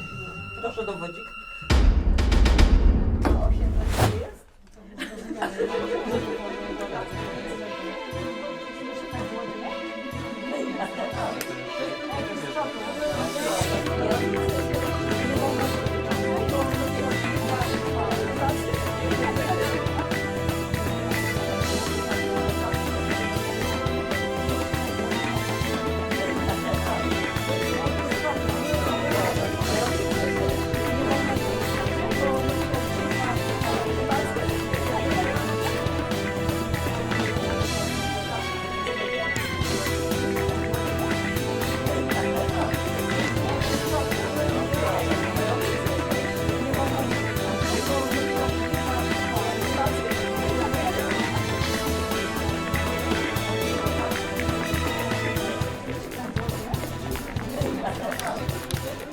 Moi drodzy, drzwi zostały otwarte. Zapraszamy do środka.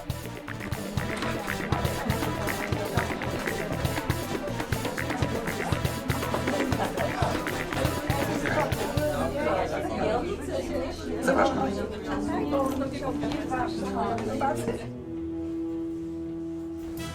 Dobra, teraz kamery. Spotykamy się przy pokoju ochrony. Stop! Dalej nie przejdziecie. Tutaj tylko ochrona. Chwila, moment. Ja cię znam. Już tu pracowałem? Powinien cię spalić na stosie. Polska była krajem bez stosu. Ale będzie. Znajdź przebrania.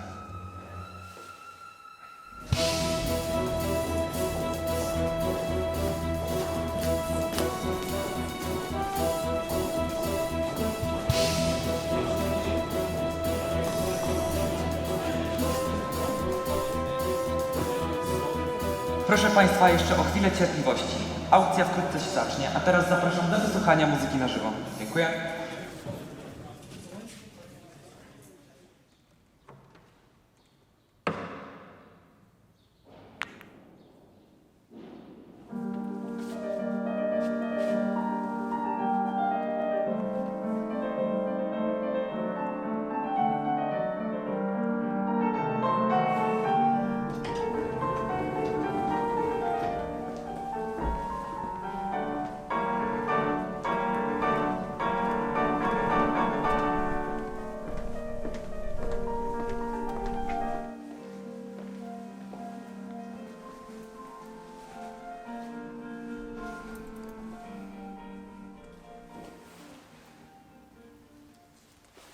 Włączasz te kamery czy nie?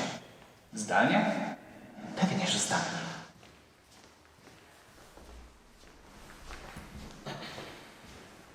Co? Mam wrażenie, jakbym był już gdzieś... Może go widziałeś, jak ostatnio byliśmy. Może. Ej, oczy mam tutaj. Teraz muszę się podłączyć.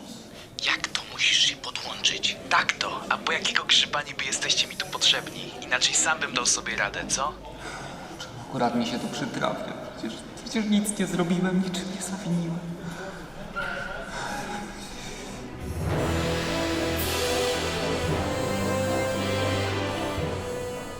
Witam wszystkich w moich skromnych progach.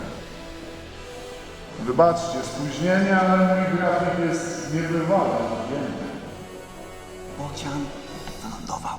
Jaki znowu bocian? Dobra, to wchodzicie i robicie co macie robić, czy zostawiamy naszą misję i tym samym kończymy z twoją karierą w agencji? No.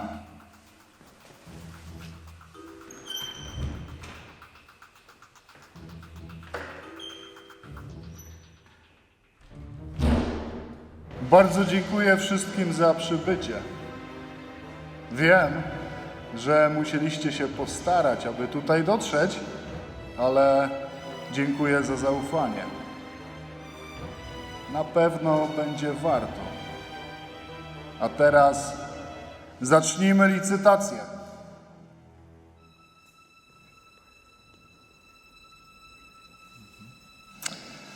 Przepraszam, niestety trzeba jeszcze trochę poczekać.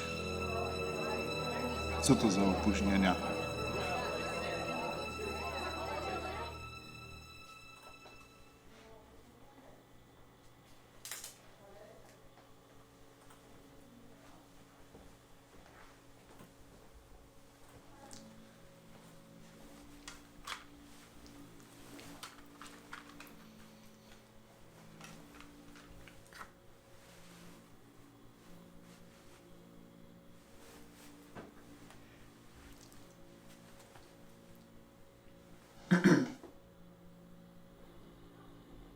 Potrzebujecie czegoś?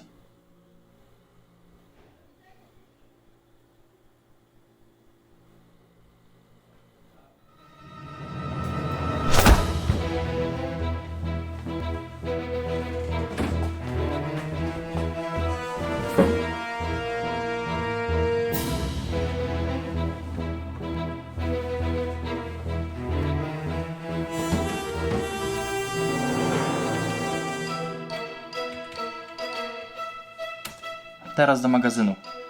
Racja. Za tobą. No. Zostaliśmy już tylko ty i ja. Ej, a wiedziałeś, że zdanie Ikar łapał raki, pisane od tyłu, to nadal Ikar łapał raki? Roman, słyszymy cię. A, sorki. Nie szkodzi. Pan Naruto, jak mnie mam. Tak jest na zaproszeniu.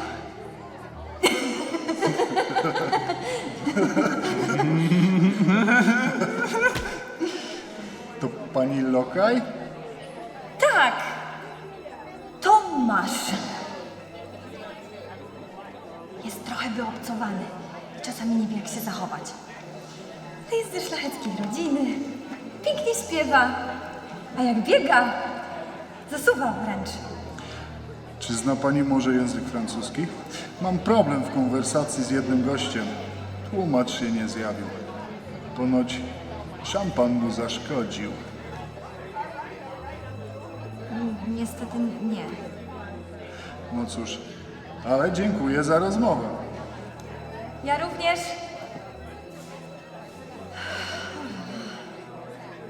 Trzeba bardziej uważać, bo znowu nas przez ciebie złapią.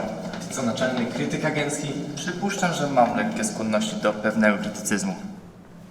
Wiesz, przeszkadza mi to twoje ciągłe dogadywanie. Nie mierz do mnie z palca. Przypominam ci, że przez ciebie tu jesteśmy. To twoja misja była porażką, a ja teraz po tobie wszystko sprzątam. A ty masz jeszcze tupet, żeby krytykować każdy mój ruch.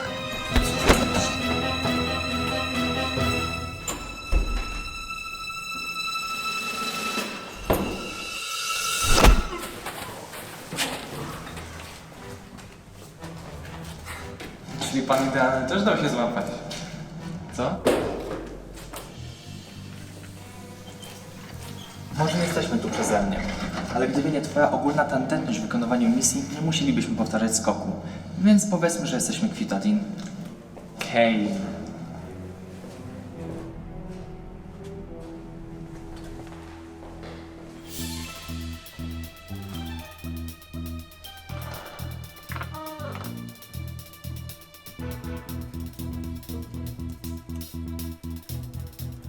Jak mogłeś zapomnieć zrobić to wcześniej? Mam bardzo słabą pamięć. Nic na to nie poradzę, to jest rodzinne. Tak, odpowiedni człowiek na odpowiednim stanowisku. Jesteś bardzo mało pomocny. Myślałem, że wcale nie jestem. Szybciej! Szef się denerwuje, że są kolejne opóźnienia. Bez tego nie mogą zacząć licytacji. Chwila, to oznacza... Spokojnie, już posłałem Mariusza z pierwszą statuetką, żeby mogli zacząć. Potem będziemy im dostarczać kolejne przedmioty. Nie.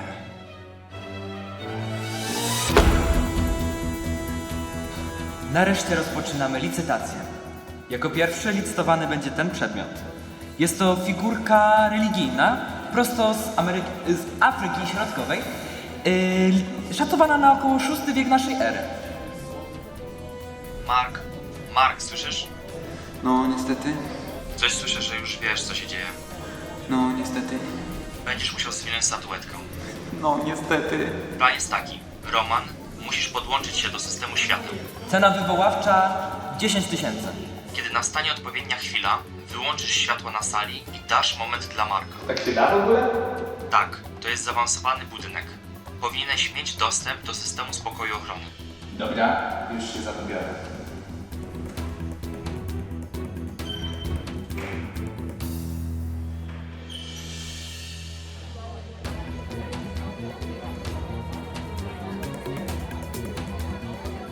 Szefie, a temu co?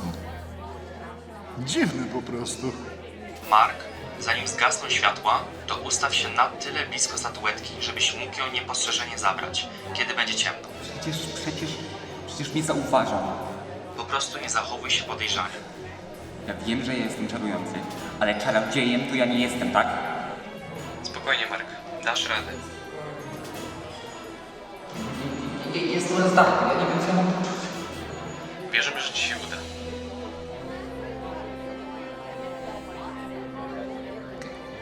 Z góry dziękuję. Ja jestem na górze. Jestem na górze, jest lepszy. Jestem na górze, wy jesteście na dole. Jestem coraz lepszy, wy jesteście gości. Jesteście gości. To wszystko. Okej. Trzymaj tak dalej. Zrobimy tak. Ja się zajmę tym przy laptopie, a ty tym drugim. Zgoda.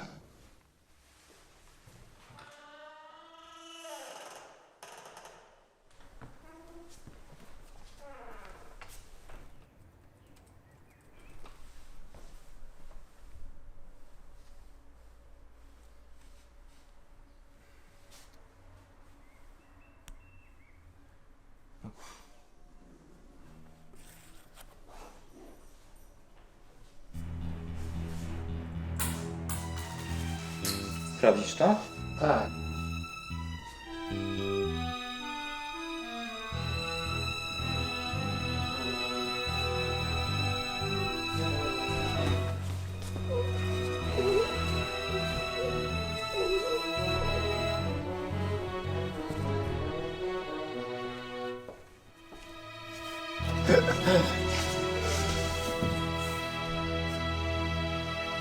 Ty to dobrze myślisz, młody. Oczywiście, że dobrze myślę. Inaczej byś ze mną nie pracował. No dobra, do roboty.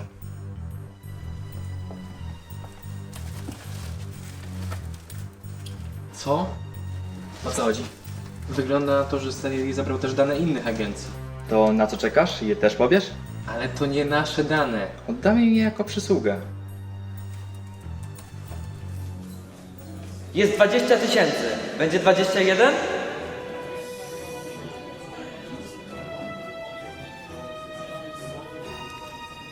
Mamy 21 000.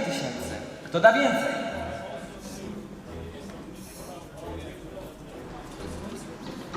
Co zrobiłaś?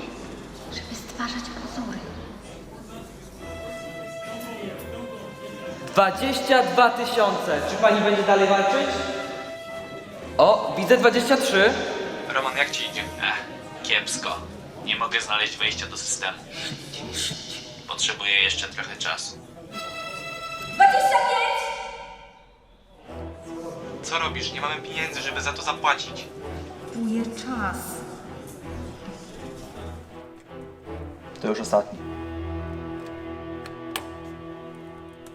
Dobra.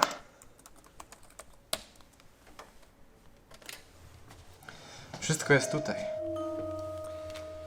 Bądźmy jak woda i spływajmy stąd. Co to miało znaczyć? To zdanie miało dużo sensu. Mamy 30 000. Kto da więcej?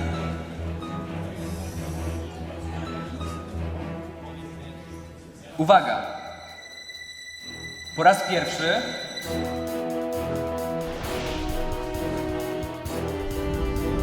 po raz drugi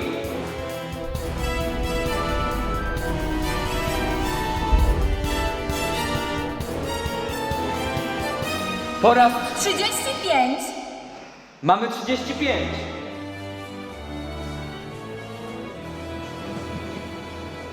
Idź już się ustawić.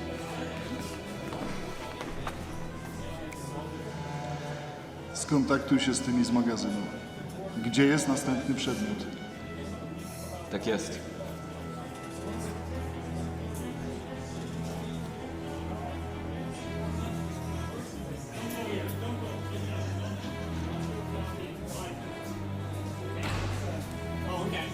Coś tu zdecydowanie nie gra.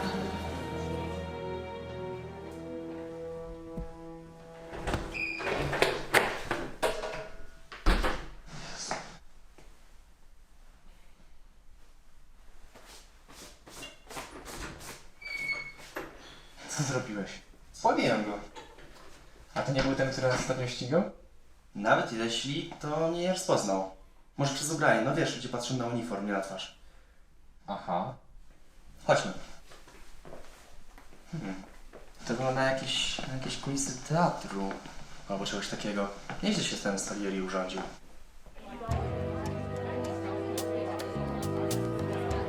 Roman, kiedy będziesz mógł wyłączyć światła? Widzę 37 000.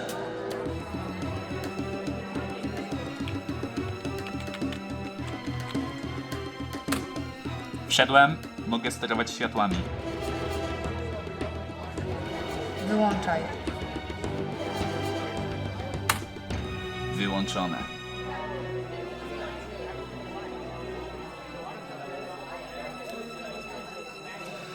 O, 38.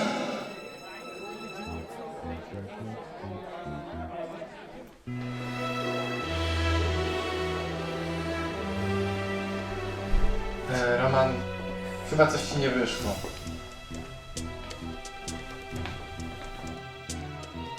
Ojeju. Sorki, sorki.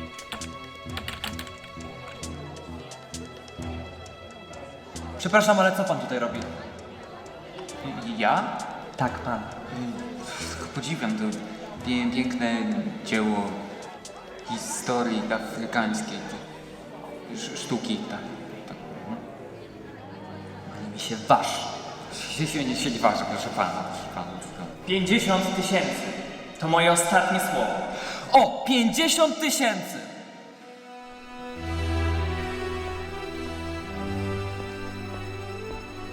Daj mi pendrive. Dlaczego? Bo tak będzie bezpieczniej. Mogą cię Mogą mnie rozpoznać.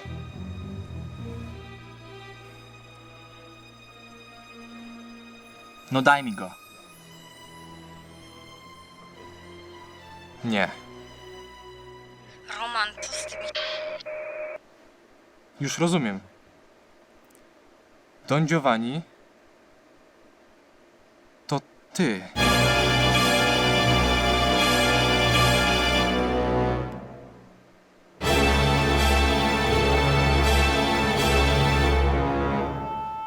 Po raz pierwszy? Może i miałeś dobry plan, ale wykonanie też się liczy. Skąd niby ta konkluzja? Zawsze byłeś tajemniczy. Nawet twoje akta nie były do końca wiarygodne. Ściśle tajna. Nikt nie wiedział, jak dołączyłeś do wolontariatu. Dlatego Don Giovanni to ja. Po kolei. Najpierw, kiedy wpadłem na trop Giovanniego, bardzo się tym zmartwiłeś. Uznałem to za dziwne, ale nie przykładałem do tego jakiejś większej uwagi. Potem w bazie Salieriego ciągle siedziałeś cicho. Mówiłem, że przychodzili ludzie. Bajki bywają zabawne, ale ja wolę literaturę faktów. Gdyby ktoś przychodził, usłyszelibyśmy to. A tak wyciszyłeś mikrofon, bo widocznie nie chciałeś, żebyśmy wiedzieli, co robisz. Po raz drugi. Potem przyjrzałem się twojemu stylowi walki. Używasz identycznego ogłuszenia co Don Giovanni. Jest skuteczne. Następnie zniknąłeś, zanim pojawił się Don Giovanni i wróciłeś, kiedy go już nie było. Cóż za koincydencja. To żadne dowody. Coś sobie wymyśliłeś i teraz próbujesz to udowodnić. A twoje niezwykłe umiejętności spinaczkowe? Najpierw dostałeś się przez okno do pokoju łącznika, a potem w bazie Salieriego. Szedłem przez okno? Gdzie jest teczka? Skąd wiedziałeś, że to teczka? A jak ty? Nie dostaliście opisu transportu danych. Skąd to wiesz? Od agentów, którzy tam wtedy byli. Tam Ryder. Jack Swing. Po raz trzeci! No dawaj. Dawaj. Porządne buty. Szkoda, że nie zdążyłeś ich wtedy zmienić.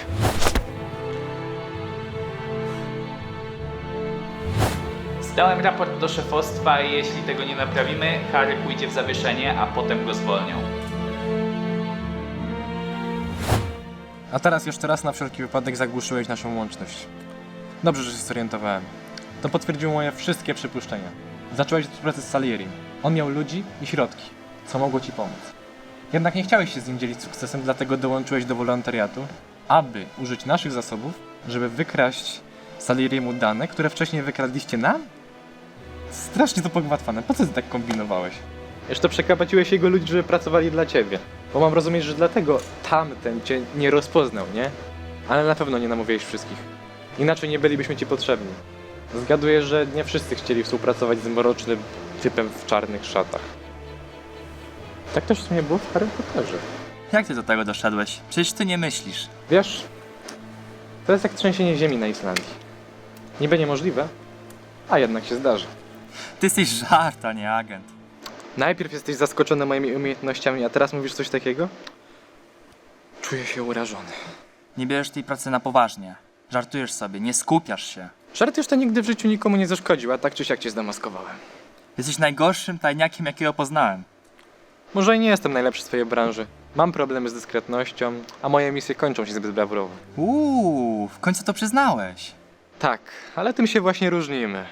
No, jestem od ciebie lepszy. Nie, to ja jestem tajniakiem. A ty po prostu kolejnym bandziorem, któremu trzeba skopać tyłek.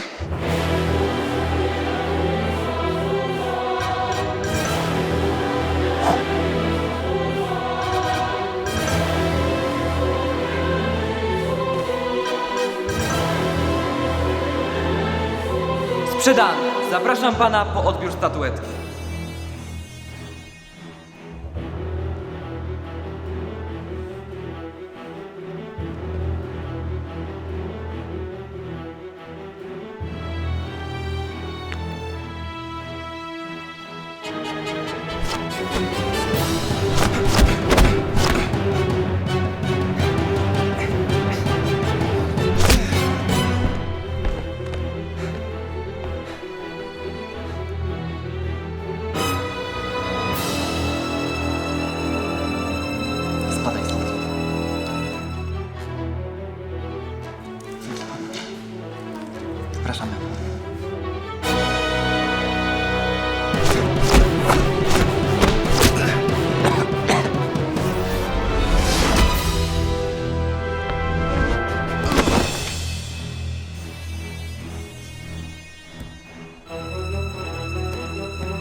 Poddałem się spacerkiem. Jakbyśmy byli u siebie.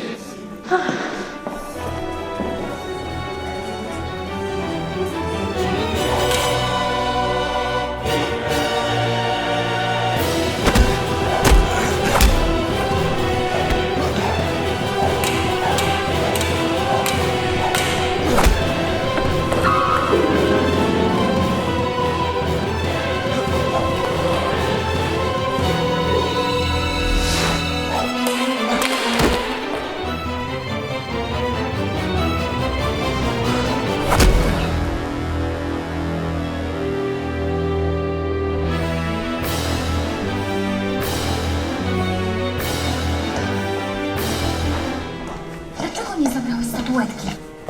Nie musiałem.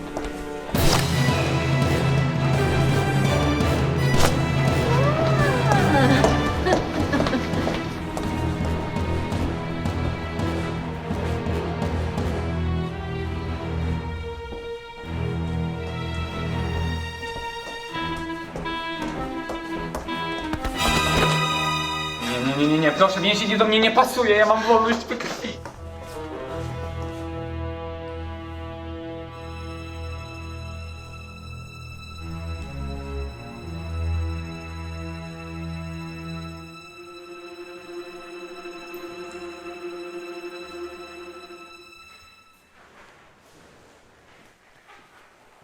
Co ty mu zrobiłeś? Ja? Nic, po prostu zemdlał.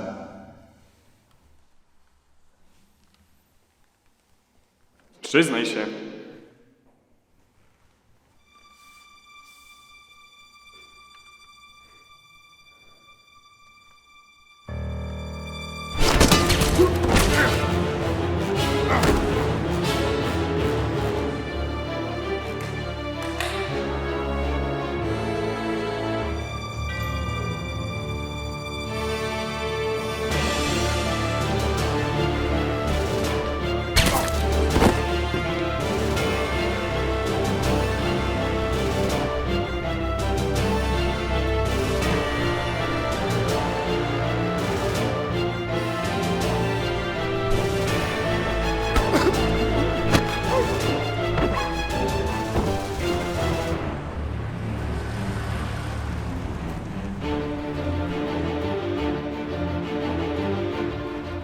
Zajmij się ostatnim. Mam full, ale bez tłumika.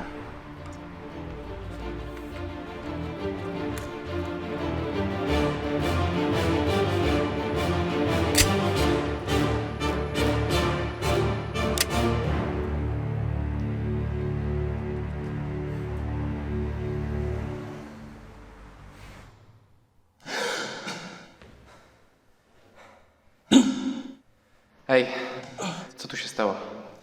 To pobieg.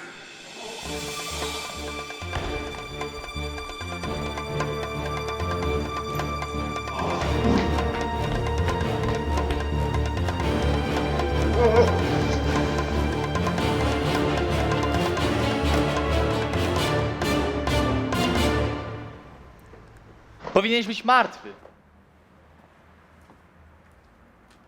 A nie jestem? Teraz do magazynu. Widzieliście, że jak wsadzicie sobie coś pod pachę, to nie ma pulsu, nie czuć. Koniec ze sztuczkami. Już mi odpowiednio mocno namąciłeś.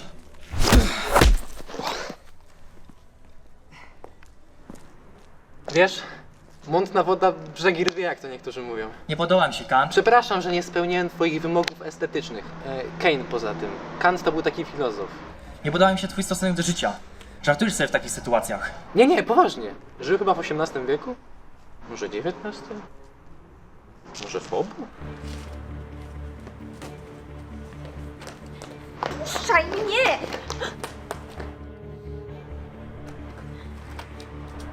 A może jednak masz rację.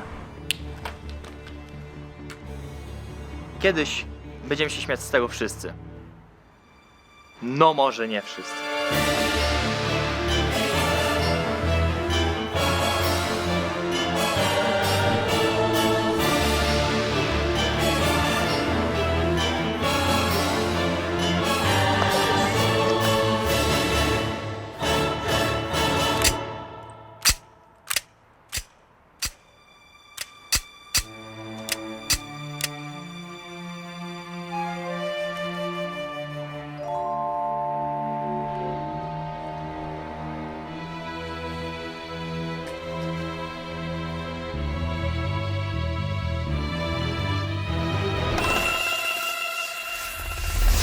Jakbyś czegoś jeszcze potrzebował, Skontaktuj się, Mark.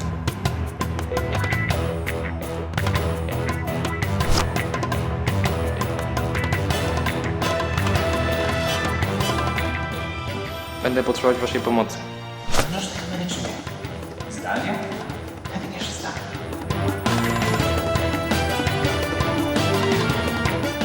Więc powiedzmy, że jesteśmy Kitodin. Kane.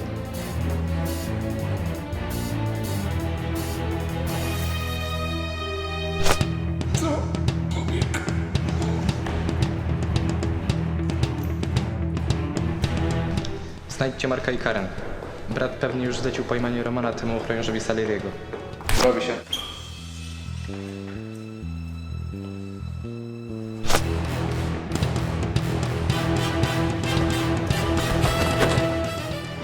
Nie, proszę, więzienie do mnie nie pasuje, ja mam wolność we krwi.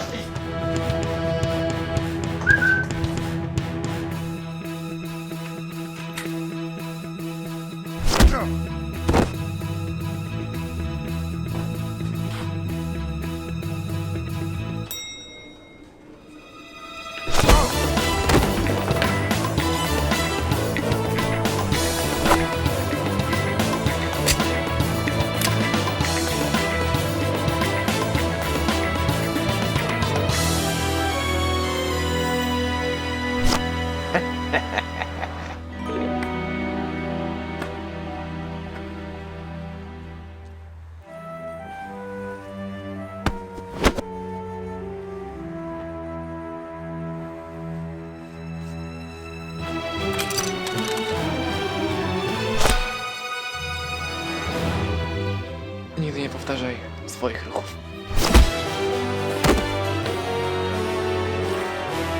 Miałeś plan. Zaimponowałeś mi. Och, dziękuję. Twój zachwyt jest dla mnie bezcenny. Nie będzie brakowało mi twoich żarcików. Crane. Kane. Nazywam się Harry Kane.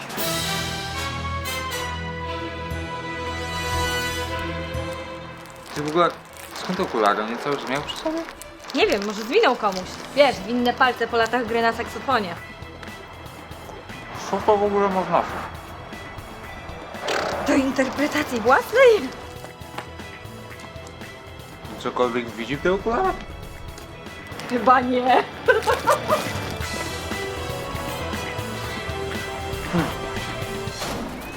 Nic mi nie jest! Nic!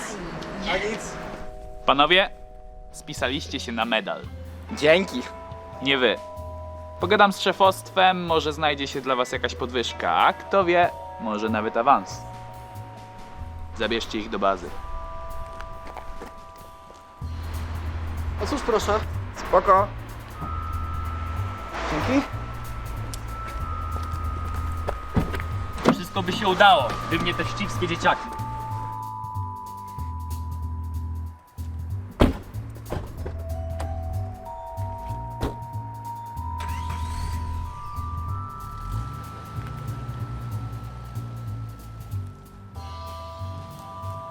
Wczułaś się w rolę. Chyba wiem, czemu to robisz. To bardziej interesujące niż większość prac. Ale otwórz wreszcie tę kawiarnię, co? Wszystko w swoim czasie. Nie masz kasy. Wszystko w swoim czasie. Co tam? Dałeś radę przy tej misji. Musisz powiedzieć, że bije wszystkich na głowę.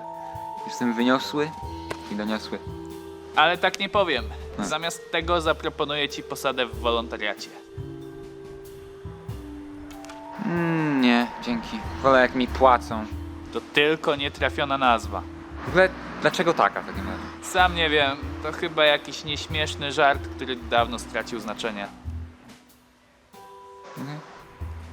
Ale jak się nie obijasz, to płacą i to nawet nieźle. No a tak poza tym cały czas robisz to, co robiłeś do tej pory, z tym, że legalnie. Okej, wchodzę. Głodny jestem. Zmień płytę. Dobra, Harry, gratulacje. Zachowujesz posadę. Właśnie wezwałem ekipę sprzątającą, żeby załagodziła sytuację na aukcji. Czekaj, a co z Salieri? Gdzie on w ogóle jest? Spokojna twoja rozczochrana. Nim też się zająłem.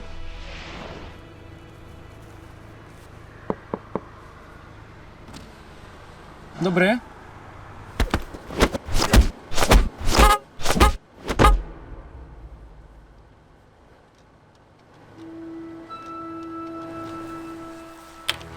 No widzisz, wszystko jest możliwe. Nie wszystko jest możliwe, wszystko jest równo prawdopodobne. To zdanie nie ma żadnego sensu. To znaczy, że nic nie jest możliwe? Nie. Jak to? Bo mówimy o jednej z wielu możliwości, która może się możliwie wydarzyć. Możliwości.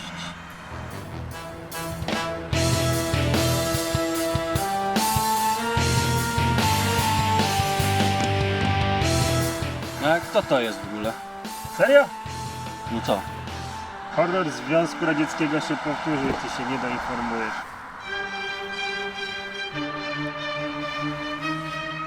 No i co my z nim zrobimy, John? Trzeba go odwieźć, man.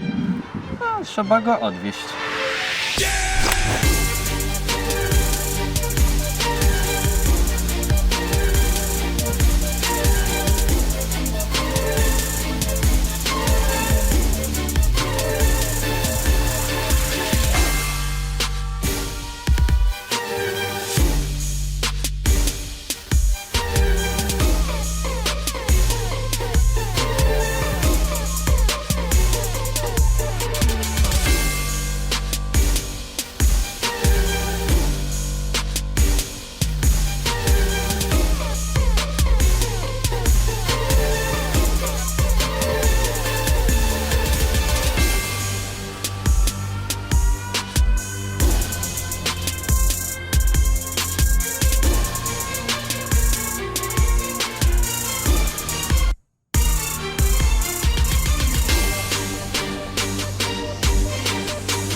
Co jest?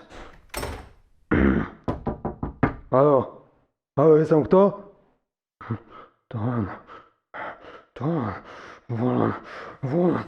Wolontariusz!